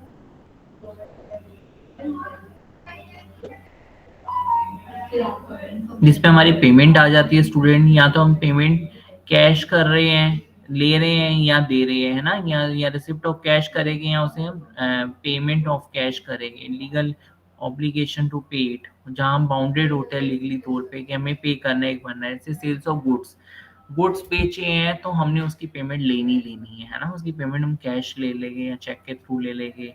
ऐसे ही हमारे एक्सपेंस होते हैं, कुछ हमने पेमेंट्स देनी है किसी को, खर्चा जैसे मैंने लोन लिया हुआ है तो मुझे हर साल लोन की किस्त पे करनी है, ईएमआई पे करनी है। ये क्रूरल कॉन्सेप्ट्स के सारे एग्जांपल्स हैं।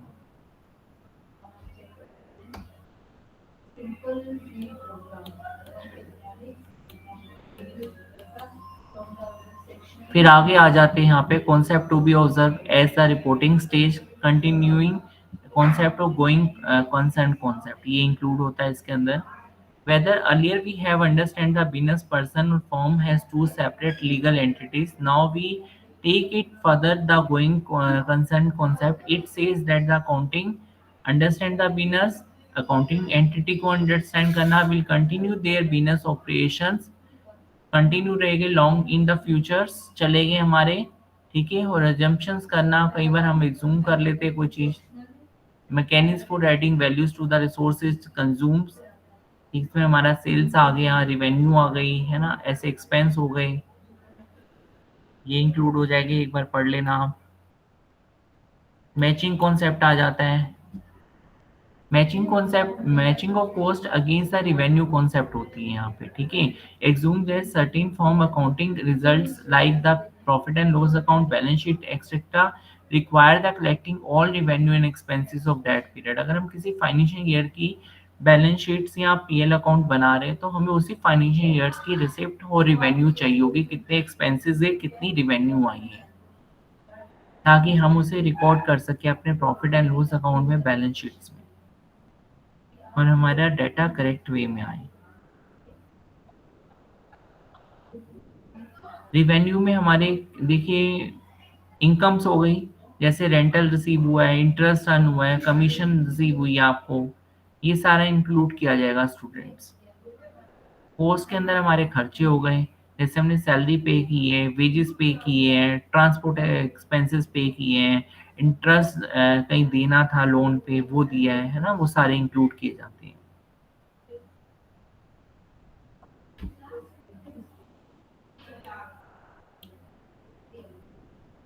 कॉस्ट ऑफ गुड्स सोल्ड आपको पता ही है, require matching to sales revenue, माल बेचा जाता है उससे हमारी इनकम जनरेट होती है, जिसे हम ट्रेडिंग अकाउंट में जिसकी एंट्री रिफ्लेक्ट करते हैं।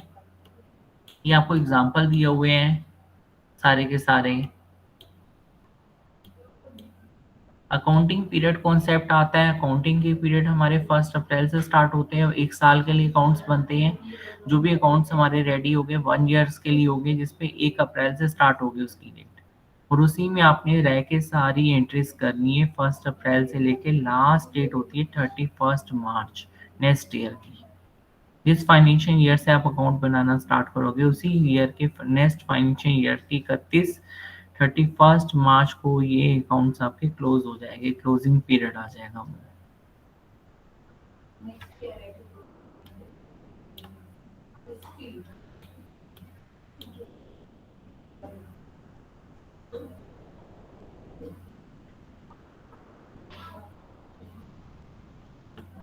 नेक्स्ट कॉन्सेप्ट आता है कॉन्सेप्ट ऑफ कंजर्वेटिव्स, जिसके अंदर हमारा ये देखा जाता है कि जो हमारी स्टेटमेंट है anticipate no profit provide for all possible losses, यानी कि अकाउंटेंट रेज गार्ड इसमें एक तरीके से यूज किया जाता है कि हमारा जो प्रॉफिट और लॉस का चेक किया जाएगा आपका, ठीक है।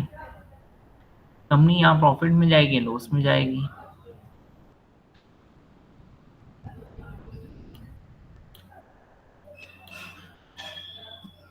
मटेरियल कॉन्सेप्ट आ जाता है, जिसके अंदर हम एक बार पढ़िए इसे।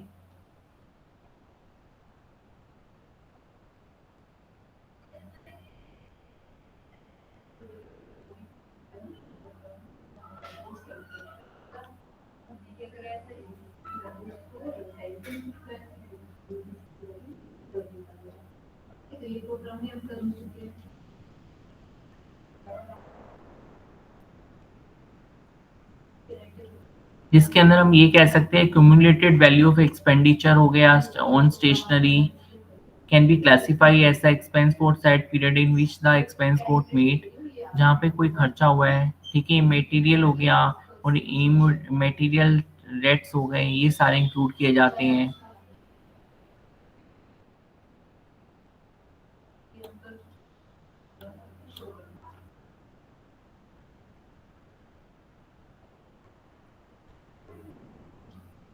कंसिस्टेंसीज कॉस्ट आ गई हमारी, जो फॉर्म के एग्जांपल ट्रेड डिस्काउंट रिसीव हुआ है towards the buying raw material can be subtracted from the cost of goods thereby recording the net amount, है ना, ये सारे एग्जांपल है। Another way would be capturing the trade discount as income, ये सारे इसके एग्जांपल हैं।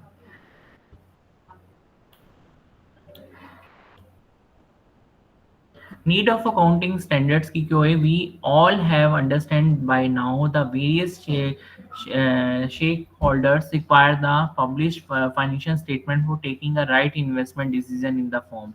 Indian Company Act specify various type of information the company requires to disclose, report and publish their financial statement को publish करें, and form accountant and accounts professional over their responsibility towards timely and authentic financial information भी presented हो पाए, time पे आपकी financial report ready हो पाए, time पे उसे प्रेजेंट की जा सके और करेक्ट वे में की जा सके। Since this publication is standard and predefined formats होती है, डिस्क्रिप्शन में not be allowed to tamper with the format, methods or followed procedures. This result is company goodwill creation and reputation as a transparent मानी जाती है, discipline मानी जाती है, consistent in the authentic data reporting है। For example, one company may be reported loss in annual financial statement, but also declares a dividend rising out of the manipulation of numbers. The firm may be able to retain its shareholders, leaders and suppliers and investors in short duration and prevent share capital, ठीक है, in longer run their decision may prove the devastating to them। ठीक है, time पे need हो और accounting standards की क्या है कि टाइम पे अकाउंट बन सके, टाइम पे उनकी फाइनेंशियल रिपोर्ट रेडी हो सके, टाइम पे सब कुछ हमारा क्लियर हो सके, ठीक है, टाइम पे डिसीजन लिए जा सके, और उसका एक प्री डिफाइंड फॉर्मेट्स होता है जिसके अंदर आपको डिफाइन करना होता है।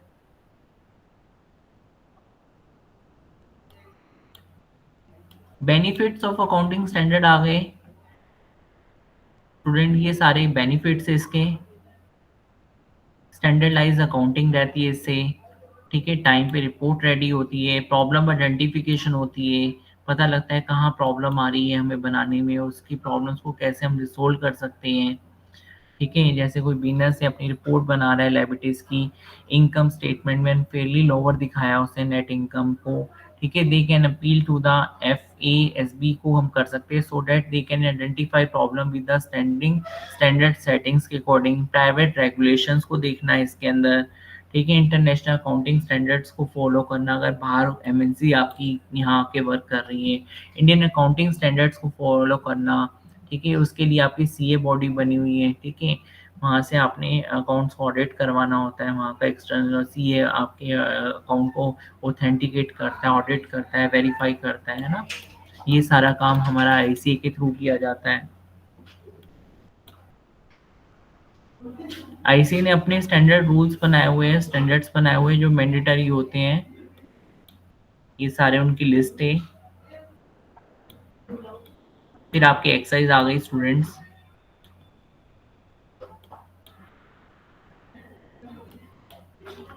Changing nature of generally accepted accounting principles.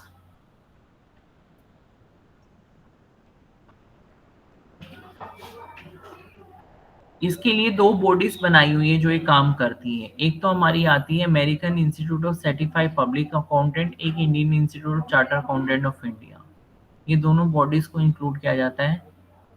और अगर हम सिक्योरिटी सेविंग उसमें स्टॉक मार्केट की बात करें तो वहाँ पे SEBI आता है, security exchange board of India, ठीक है। इन बॉडीज का अपना काम होगा जो अकाउंटिंग प्रिंसिपल का एक जनरली एक्सेप्टेड करेंगे एक मेथड्स, उन्हीं के अंडर रूल्स के अकॉर्डिंग हमें सारे अकाउंट्स तैयार करने पड़ते हैं। स्टूडेंट इसके अंदर हमारा इंटरनेशनल फाइनेंशियल रिपोर्टिंग स्टैंडर्ड आगे उसके लिए हमारा क्या बना हुआ है IFRS। अगर बाहर की कंपनी है, फॉरेन की कंपनीज है, MNCs यहाँ पे है, अपना बिजनेस कर रही है, तो उसके अकाउंटिंग सारे स्टैंडर्ड्स आपको इंटरनेशनल फाइनेंशियल रिपोर्टिंग स्टैंडर्ड्स को फॉलो करना पड़ेगा, उनके फॉर्मेट में सारे अकाउंट बनाने पड़ेंगे। ठीक है, एक बार आप पढ़ लीजिए इसके बारे में।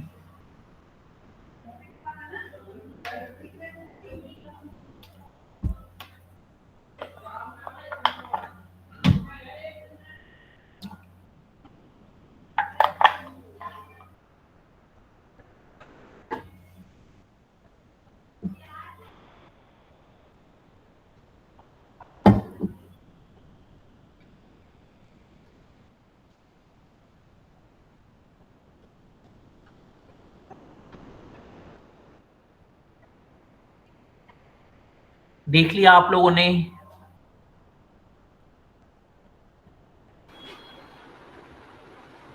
Yes sir. Yes sir. कोई डाउट है यहाँ तक, कोई क्वेश्चन हो? No sir. सर एग्जाम में सिर्फ थ्योरी आएगी इसकी? थ्योरी प्रैक्टिकल दोनों आएगा। प्रैक्टिकल्स अभी आगे ब्लॉक्स में आएंगे, फिर आगे लेके चलते हैं। अभी तो इस ब्लॉक्स में जो है वो आपके सामने दिख ही रहा है आपको, है ना? यस। देखिए, IFRS की जो कन्वेंशंस रहती है इंडिया में, वो हमारे किस रीजन से रहती है? देखो, एक तो हमारी फॉरेन की कंट्रीज की कंपनी आके यहाँ पे बिजनेस करती है, इन्वेस्टमेंट करती है ना? तो जैसे कि to ensure general understanding of best accounting practice हो पाए, फाइनेंशियल स्टेटमेंट रिलायबल बन पाए, कंफर्टेबल बन पाए, ट्रांसपेरेंट बन पाए, ठीक है, और ये standard financial accounting reporting across the global. अगर हमारी इंडिया की कंपनी भी बाहर जाके वर्क कर रही है, फॉरेन में डील कर रही है, तो ग्लोबल लेवल पे फाइनेंशियल स्टैंडर्ड्स हमारे रहने चाहिए अकाउंटिंग के। प्रमोट फॉरेन इन्वेस्टमेंट को प्रमोट करना, इंडस्ट्रियल ग्रोथ में हेल्प करना, ठीक है, eliminate information barriers for user of financial statements में, ये सारे इसके बेनिफिट्स हो गए। ठीक है, तो हम यूज करते हैं IFRS को।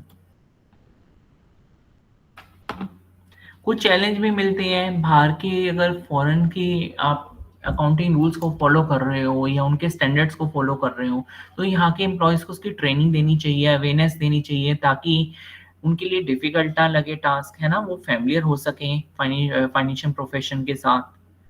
फिर चैलेंजेस, इंडियन रेगुलेशन में चैलेंजेस मिलते हैं, है ना? जैसे कि कुछ हमारे एक्ट इंडियंस बने हुए हैं, बाहर के कुछ हो जाते हैं, तो उन्हें अंडरस्टैंड करना, उनकी नॉलेज रखना जरूरी है। फेयर वैल्यू सिस्टम मेजरमेंट्स को अंडरस्टैंड करना, ठीक है, ताकि हमारे रिजल्ट्स में परफॉर्मेंस और अर्निंग का कंपनी को पता लग सके कि क्या फेयर वैल्यूज हो रही है, हमें बिजनेस से क्या वैल्यूज इंक्रीज हो रही है। IT सिस्टम्स को financial accounting software tools use for reporting, ठीक है, could be completely changed resulting in the substantial investment in IT infrastructure for Indian companies. Indian companies are habitually reflect their proposal involved cost, time and efforts पे करती है। इतनी heavy Indians company software पे expense लगाना मुश्किल feel करती है। आपको पता है ना, आपको इंडियंस कंपनीज को क्या है कि ERP मिल जाए, उसी में काम वो करना। जब फॉरेन के सॉफ्टवेयर्स आते हैं तो थोड़े कॉस्टली भी पड़ते हैं, है ना, फिर टाइम भी लगता है अडॉप्ट करने में। स्मॉल मीडियम बिजनेस के लिए भी कई बार इश्यूज रहता है, क्योंकि इतनी कंफर्टेबल वो फील नहीं करती बाहर जाके फॉरेन में ट्रेड करें या वहाँ से एक्सपोर्ट इंपोर्ट करें, ये चीज़ रहती है ना। उन्होंने स्टार्टअप किया होता है अपना इंडिया में ही अपने वर्क को एस्टेब्लिश करना, ग्रो करना। फिर इसकी प्रोग्रेस रिपोर्ट आ गई, ये समरी आ गई आपकी।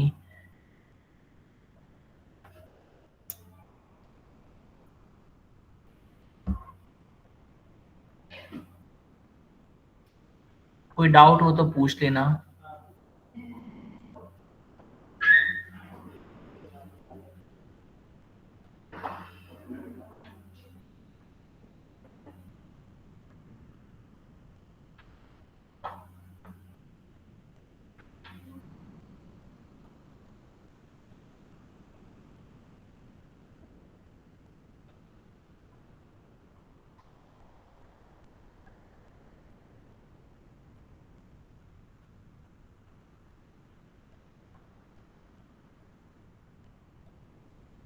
सर ये कंजर्वेटिव जो है इसके बारे में थोड़ा डिस्कस करते हैं।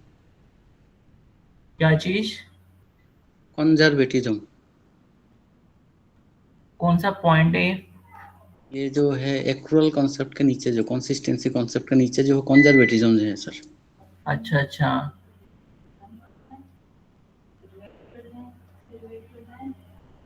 इसका मतलब होता है कि हमारा कोई चीज हम तैयार कर रहे हैं, फाइनेंशियल इंफॉर्मेशन तैयार कर रहे हैं, उसकी एक लिमिट होती है टाइम पीरियड की, उसी टाइम के अंदर ही वो चीज होनी चाहिए। मान लो आज आप मार्केट गए हो, आपने कोई वहां से मोबाइल फोन परचेज किया है, तो बिल उसी टाइम डेट का बनना चाहिए ना।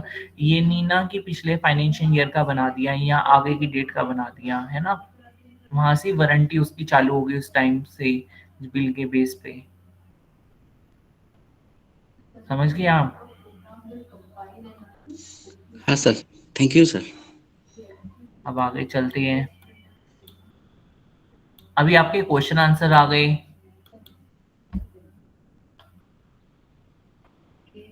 ठीक है, ये आप ट्राई करना सोल्व करने की। कोई दिक्कत आएगी आप मेरे से पूछ लेना, आई विल हेल्प यू। ये फुल फॉर्म से सारे बुक की एक्सरसाइज आ गई। अब आगे चलें, यूनिट ओनली कवर कर लें, थर्ड यूनिट भी आ जाए।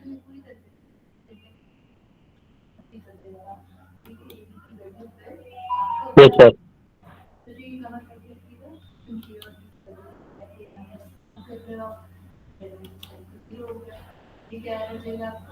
सब कुछ ठीक है,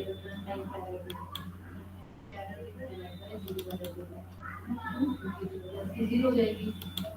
तो क्योंकि ये जो है आपके 10 - 10 जब आप एग्जीक्यूट करोगे 11 को करके एग्जीक्यूट किया 10 - 10 जीरो है, 11 देगा 9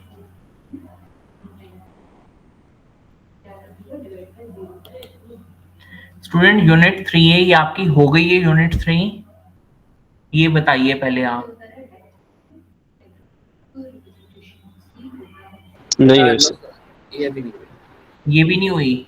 ये भी हाँ, ओवरव्यू लिखा था, नॉर्मली ओवरव्यू पढ़ाया था क्या क्या क्या पढ़ना है, ऐसे यूनिट वाइज स्टार्ट करने वाले थे आज से। अच्छा। वो उनका अपना पीपीटी वगैरह थी, तो उससे उन्होंने ओवरव्यू पूरा बताया था। आज से स्टार्ट करने वाले थे unit wise. Okay,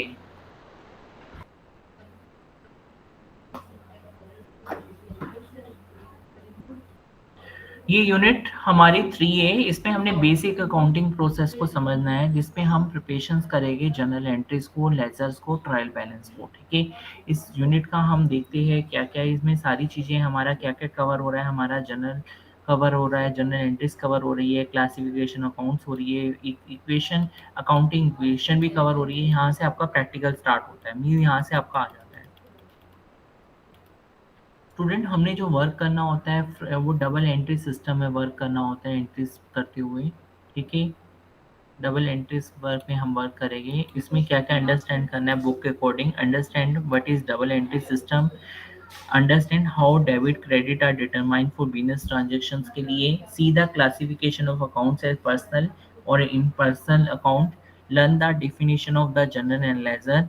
learn the generalized process, become the familiar with the technique of ledger posting कैसी होती है, how to balance an account। ठीक है, सारा एक कवर किया जाएगा। सबसे पहले हमारा बहुत इंपॉर्टेंट टॉपिक होता है जो फॉर्मूला मैंने आपको बताया था, assets equal liabilities plus capital, पिछले चैप्टर में। या हम ये भी कह सकते हैं जो टोटल एसेट्स है हमारी टोटल क्लेम्स की इक्वल होती हैं। All the structure of the double entry system is based on the accounting equation। Double entry system आपका टोटल अकाउंटिंग इक्वेशन के बेस पे होता है, which explain the equal relationship between total claims and assets, total assets of the form. जो ये बताता है कि हमारे जितने भी क्लेम्स होते हैं वो इक्वल होने चाहिए total assets of the form. Accounting equation states the company total assets are equal to the sum of liabilities plus its share holder equities को कंबाइन करके इक्वल होनी चाहिए। ठीक है, total claims include the claim of outsider of his properties, जो owners हो गए उनके क्लेम्स हो गए। Expressly can see at assets equal total assets, total claims या assets equal liabilities plus capital. Claims में हमारी कैपिटल आएगी, इंक्लूड होगी, और लायबिलिटीज इंक्लूड होगी, ध्यान रखना है। अब जैसे कि एग्जांपल लेते हैं यहाँ पे फॉर्मूले के अकॉर्डिंगली। यहाँ पे एक पर्सन है, सपोज डबल एंट्री सिस्टम पे आते हैं, इक्वे अकाउंटिंग इक्वेशन बनाते हैं। Someone start business with 5000 as capital, तो एसेट्स की साइड पे 5000 आ जाएगा, हम लिखेंगे, और उसने 5000 की कैपिटल भी लगाई है, ठीक है। और जब इनका ऊपर से देखिए 5000 यहाँ आ गया और यहाँ से 5000 नीचे आ गया, ठीक है। अब अगली ट्रांजेक्शन हम करते हैं, purchase business for ₹2000 as cash. अब यहाँ पे देखिए 5000 पहले से था, ठीक है। इस 5000 में से हमने कितने का लिया है, 2000 का फर्नीचर परचेज किया है। फर्नीचर के नीचे देखिए 2000 आ गया, और ये 5 में से कितने रह गए, 3000 रह गए। 5 में से 2000 गए तो 3000 कैश रह गया हमारा, है ना। 2000 फर्नीचर का आ गया। और यहाँ लायबिलिटीज देखिए, कैपिटल कितनी थी, 5000 की थी, और लायबिलिटीज में कोई इफेक्ट नहीं आया, लायबिलिटी 0 की 0 रही है, यानी कि यहाँ भी 5000 आ गया, आप देख रहे हो। On the purchase of furniture cash is reduce but another asset furniture is increased by the same value। अब आते हैं हम अगली ट्रांजैक्शंस पे student. Purchase goods for 3000 on credit, 3000 का उधार पे गुड्स परचेज किए गए हैं। अब देखिए यहाँ पे इंक्रीज क्या हो रहा है, ये 3000 कैश तो रहेगा ही रहेगा, इसमें ऐड क्या हुआ था हमारा, 2000 फर्नीचर ऐड हुआ था। अब अगर उधार पे आप ले रहे हो, क्रेडिट का मतलब उधार से सप्लायर से चीज ले रहे हो, तो यहाँ गुड्स भी हमारे इंक्रीज हो रहे हैं। देखिए यहाँ पे 3000 में गुड्स इंक्रीज हो गए तो ये अमाउंट 8000 हो जाएगा। और यहाँ पे इंक्रीज क्या हो रहा है, लायबिलिटीज इंक्रीज हो रही है, हमारी देनदारियां बढ़ रही है, यानी कि 3000 रुपये मैंने उधार पे लिए है, तो सामान लिया तो उसे देने पड़ेंगे, आज नहीं तो अगले महीने, 20 दिन बाद, 30 दिन बाद। तो यहाँ लायबिलिटीज में 3000 क्रेडिटर में आ जाएगा, और कैपिटल में 5000 आ जाएगा, समझ गए आप। अगर मैंने रेंट पे किया है तो कैश मेरे से कम होगा, मुझे कैश पे रेंट पे कर रहे हैं, तो यहाँ पे माइनस कर दिया हमने 1000, 3000 से लेस कर देंगे, तो हमारे पास क्या बचा स्टूडेंट, कैश 2000 आ गया। फर्नीचर हम ऊपर से उतार लेंगे, सेम यहाँ पे 2000 था, यहाँ पे 2000 आया, और यहाँ पे गुड्स थे जो उधार पे लिए थे 3000 की जगह 3000 आया है, तो टोटल यहाँ पे अमाउंट कितना आ गया, 7000 आ गया। और लायबिलिटीज हमारी कितनी रहेगी, 3000 की रहेगी अभी, और यहाँ पे कैपिटल में से भी हमारा रेंट लेस हो जाएगा, 1000 था तो यहाँ पे 4000 आ गया। इन 3000 में 4000 आप जोड़ो, 7000 नीचे आ रहा है। Rent as an expense will be charge from the capital से चार्ज होगा, because all expenses and income are to be finalise honoured by the proprietaries as well as deducted from the cash that a firm has.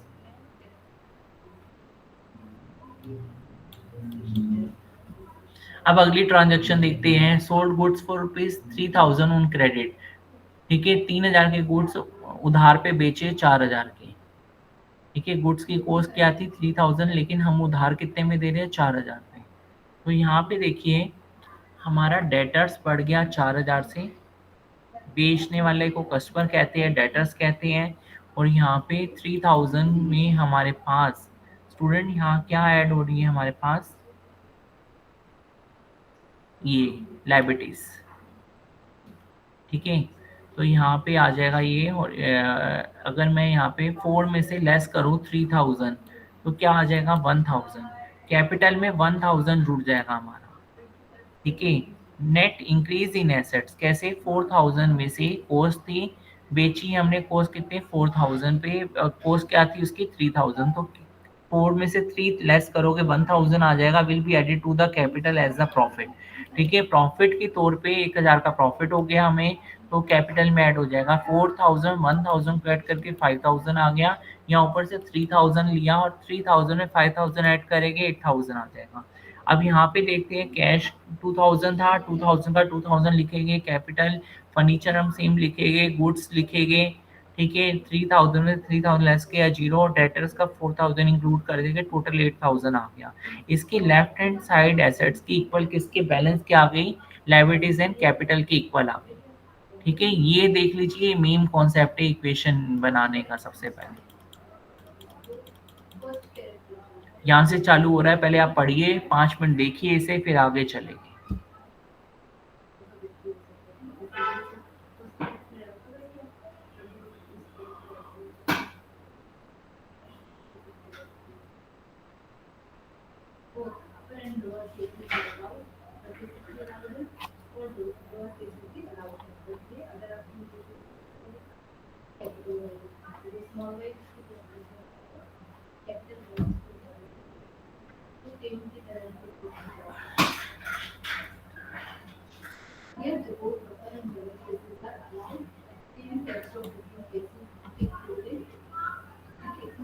Same text in different cases, small y capital Y है, वो equivalent नहीं, वो different है। जैसे कि capital text में variable को और एक small text को दोनों अलग-अलग variable हैं। Any question? ये प्रैक्टिकल चालू हो रहा है। अकाउंटिंग इक्वेशन देखिए, आपने इससे रिलेटेड कोई डाउट हो तो यहाँ तक पूछिए। पॉइंट नंबर 3 तक क्लियर है? पॉइंट नंबर 3 तक आपको क्लियर है? इसका कोई फिक्स फॉर्मेट होता है क्या? हाँ, ये फॉर्मेट, ये इसका फॉर्मूला बना हुआ है। Assets equal liabilities plus capital. Capital हमारी इन्वेस्टमेंट हो गई जो बिजनेस में हमने की है स्टूडेंट्स, ठीक है। एसेट्स हमारे जो भी है, हमारी जो कंपनी की प्रॉपर्टीज हो गई, वो एसेट्स हो गई। जो लेन देन हो गए, जो हमने उधार लिया उससे क्रेडिट पे परचेज कर रहे हैं, वो हमारी लायबिलिटीज बन गई। ये फॉर्मूला आपको याद रखना है, हमेशा यही फॉर्मूला यूज होगा आपका। Assets equal liabilities plus capital, और इसका जो बैलेंस आएगा लास्ट में, टोटल आ रहा है देखिए नीचे, ये इक्वल आ रहा है। हमें इक्वल मैच करना होता है। मैंने आपको कौन सी ट्रांजैक्शन तक करा दिया है, यहाँ पे ट्रांजैक्शन नंबर हमारी 3 तक कवर हो गई है। ट्रांजैक्शन नंबर 4 तक कर दिया था। नीचे वाली भी देख लीजिए, 3 वाली चेक की आप लोगों ने? Yes sir. क्लियर है 3 वाली? Yes sir. ठीक है। अब ये रेंट वाली थी, जो पेड रेंट कर रही है स्टूडेंट्स, यहाँ से कैश तो अमाउंट जो 3000 था ना, उससे देखो 1000 लेस कर रहे हैं, तभी नीचे हमारे पास 2000 गेट हो रहा है। यहाँ पे 2000 हमें मिल रहा है। और फर्नीचर का सेम हमने 2000 निकाला ऊपर से, और यहाँ पे गुड्स भी 3000 में लेके चल रहे हैं। अब उसके बाद लायबिलिटी सेम आ जाएगी, यहाँ पे कैपिटल सेम आ जाएगा। 5 में से 1000 लेस किया, 4000 यहाँ आ गया। अब सोल्ड गुड्स ऑफ 3000 और क्रेडिट रुपीज 4000, जो अब यहाँ पे देखो 3000 के गुड्स से ये शायद हो गया था आपका, ये वाला करा दिया था ना लास्ट में, ये वाली एंट्री हो गई थी लास्ट वाली। पॉइंट नंबर 5 भी डिस्कस कर लिया था मैंने आपसे। ये वापस समझाना सर पॉइंट 5। हाँ, 5 दोबारा से समझा देते हैं। देखिए, कॉस्ट सोल्ड गुड्स ऑफ 3000 और क्रेडिट रुपीज 4000। 3000 की स्टॉक की कॉस्ट थी, जो कि उधार पे हमने बेचा है 4000 में, यानी कि हमें प्रॉफिट हुआ है। प्रॉफिट हमेशा कैपिटल में ऐड होता है, ध्यान रखना, लिख लीजिए अपने पास ये line. Profit always add in the capital. जो नेट प्रॉफिट होगा कैपिटल में ऐड होगा, अगर लॉस पे जाते तो कैपिटल से वो लेस होता है, ध्यान रखना है। तो यहाँ पे 4000 में 1000 जुड़ गया, तो नीचे 5000 आ गया। और यहाँ पे देखिए हमारा डेटर्स बन गया। हमें, हमारे पास रिस्पॉन्सिबिलिटी रही ना कि हमें 4000 उसे देने ही देने उधार पे, उससे लेने ही लेने हैं। अगर माल हमने बेच दिया तो उसके पैसे तो बाद में हमें मिलेंगे ना, इसलिए डेटर्स ऐड हो रहा है यहाँ पे 4000। समझ गए आप? कैश हमने 2000 उतारा, फर्नीचर 2000 उतारा, और गुड्स पे गुड्स 3000 लेस किया, 0 हो गया। ये डेटर्स की यानी कि रिस्पॉन्सिबिलिटीज है, ये हमें पेमेंट करेगा, इसलिए हमने 4000 यहाँ पे लिख लिए। इससे ओके सर।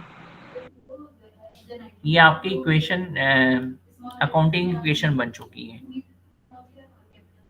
स्टूडेंट, आगे हमने जर्नल एंट्रीज का फॉर्मेट आना है हमारे पास। उसका फॉर्मेट ये है, जर्नल एंट्रीज करने के लिए डेट लिखी जाती है, फिर पार्टिकुलर लिखा जाता है, फिर उसका रेफरेंस दिया जाता है एंट्री का, फिर उसका अमाउंट लिखा जाता है। और ऐसे ही यहाँ भी डेट लिखी जाती है, पार्टिकुलर्स लिखे जाते हैं, रेफरेंस लिखे जाते हैं और अमाउंट लिखा जाता है।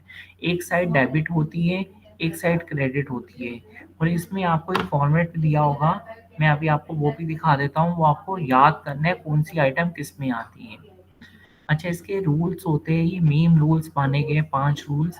Increase in assets, increase in assets, अगर एसेट्स इंक्रीज होती है तो डेबिट होगी, ध्यान रखना। अगर एसेट्स आपकी कभी भी डिक्रीज होती है तो वो आपकी क्रेडिट मानी जाएगी, यहाँ पे क्रेडिट मानी जाती है। Increase in liabilities are credits, decrease in debits.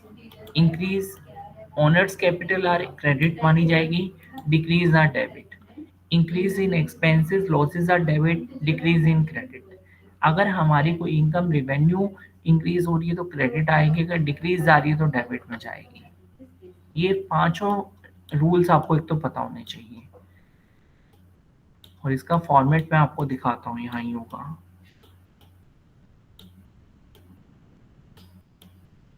वरना आपको शेयर किया जाएगा।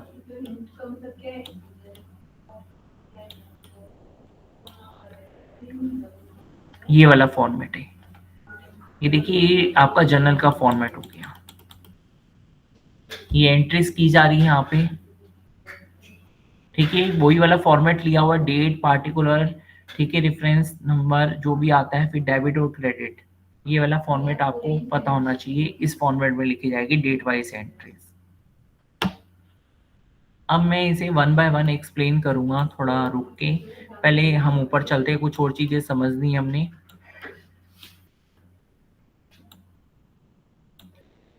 क्लासिफिकेशन ऑफ अकाउंट्स, ये समझना है टॉपिक। ये अकाउंट्स को अलग अलग टाइप में क्लासिफिकेशन किया गया है। एसेट्स आ गई, include all resources which form has. Assets company की प्रॉपर्टी हो गई जिस सोर्सेज से वो कवर करती है। Liabilities, amount that form owns to outsider, जो दूसरों को देनी है, उधार पे है हमारे पास, लायबिलिटीज देनदारी हो गई हमारी। कैपिटल, जो इन्वेस्टमेंट हो गई, इन्वेस्टमेंट इन द फॉर्म, वो हमारी कैपिटल होती है। एक्सपेंसेस, हमारे खर्चे हो गए, हमारे लॉस हो गए, वो सारे एक्सपेंसेस में आ गए। इनकम, हमारी अर्निंग्स हो गई, हमारी रेवेन्यू हो गई साल की, वो इनकम आती है। अब यहाँ पे अकाउंट्स को क्लासिफाई किया गया, स्टूडेंट ये जरूर पता होना चाहिए आपको, ये अकाउंटिंग रूल्स है। ये रूल्स मैं एक बार आपको दोबारा से बता रहा हूँ। अकाउंट्स को 3 टाइप में डिवाइड किया गया है, पर्सनल अकाउंट, रियल अकाउंट और nominal account. Personal account related to person, debtor और क्रेडिटर से रिलेटेड होते हैं। कोई हमारा ये आ गया पर्सनल, ये पर्सनल अकाउंट हो गया, एबीसी कंपनी हो गई, राम अकाउंट हो गया। रियल अकाउंट हमारा रिलेटेड टू द एसेट्स, जैसे कि फर्नीचर, कैश, प्लांट, लैंड, ये सारा हो गया। Nominal account, account with related to expense, losses और गेन से हो गया, रिवेन्यू से रिलेटेड हो गया, ठीक है, जैसे कि हमारे वेजेस लगे हैं, सैलरी हो गई, इंटरेस्ट, कमीशन, ये सारा इसमें नॉमिनल अकाउंट में आएगी एंट्रीज। समझ गए? पर्सनल अकाउंट में debit the receiver and credit the giver. Real account में डेबिट व्हाट्स कम इन और क्रेडिट व्हाट गोस आउट, वो एंट्री हमारी इसमें आएगी, ठीक है। और मतलब कि पर्सनल अकाउंट में डेबिट द रिसीवर, जिसे पैसा आ रहा है, मिल रहा है, वो डेबिट होगा, जो दे रहा है, जा रहा है, वो हमारा क्रेडिट होगा, ठीक है, जो चीज जा रही है वो क्रेडिट होगी। रियल अकाउंट में डेबिट व्हाट कम्स इन, जो बिजनेस में आता है वो डेबिट होगा, जो जा रहा है वो क्रेडिट होगा। नॉमिनल में जितने आपके एक्सपेंसेस है वो डेबिट हो गए, जितने आपकी इनकम्स और गेन्स हो गए, प्रॉफिट हो गए, क्रेडिट हो गए। ये अकाउंटिंग रूल्स बस आपको याद रखनी है स्टूडेंट। अगला कॉन्सेप्ट हमारा इन्हीं रूल्स के बेस पे चलेगा। एक बार इतना पढ़ लीजिए, इसे याद कर लीजिए, लिख लीजिए, फिर उसके बाद हम आगे लेके चलेंगे। नेक्स्ट क्लास में ही चलेगा आपका, आगे कहने का मतलब है 5 मिनट है आपकी क्लास ओवर होने में। एक बार ये रूल्स नोट कर लीजिए, पढ़ लीजिए।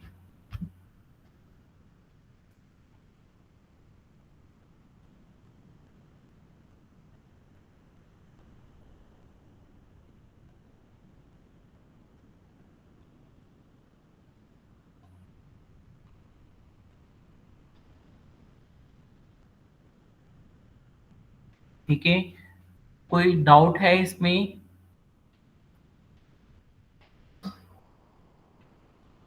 आप पढ़ लोगे, लर्न कर लोगे? Yes sir. ठीक है, देख लिया ना आपने, कोई डाउट तो नहीं है ना यहाँ तक? ना सर एक बार रियल और नॉमिनल अकाउंट में डिफरेंस बता दो। अच्छा, रियल अकाउंट पे हमारे और नॉमिनल अकाउंट पे, नॉमिनल अकाउंट पे हमारे खर्चे और इनकम्स आती है, जितने भी एक्सपेंस होते हैं, मान लीजिए आपके लॉसेस हो रहे हैं या हमारे जो भी खर्चे हो रहे हैं वो हमारे नॉमिनल अकाउंट में लिखे जाएंगे। जो इनकम्स भी हो रही है हमें, जैसे हमें प्रॉफिट हुआ है कहीं से, हमें इंटरेस्ट आया है बैंक से, हमें रेंट रिसीव हुआ है, वो भी हमारा नॉमिनल अकाउंट में लिखा जाएगा। और अगर रियल अकाउंट में वो चीज़ आती है जो एसेट्स होती है, जो हमारी फॉर्म से रिलेटेड होती है, जैसे example machinery, furniture, cash, plant, ये रियल अकाउंट होते हैं, ठीक है। अब मान लीजिए मैंने मशीनरी ली है, बिजनेस में आई है, तो डेबिट होगी, मशीनरी आ गई, जुड़ गई, उसकी जगह हम उसकी पेमेंट कैसे करेंगे, या तो बैंक के थ्रू करेंगे या कैश करेंगे स्टूडेंट्स, ठीक है। ये डिफरेंस है। Okay sir. अब एंड करें इस मीटिंग को, यस सर, बताइए। Thank you.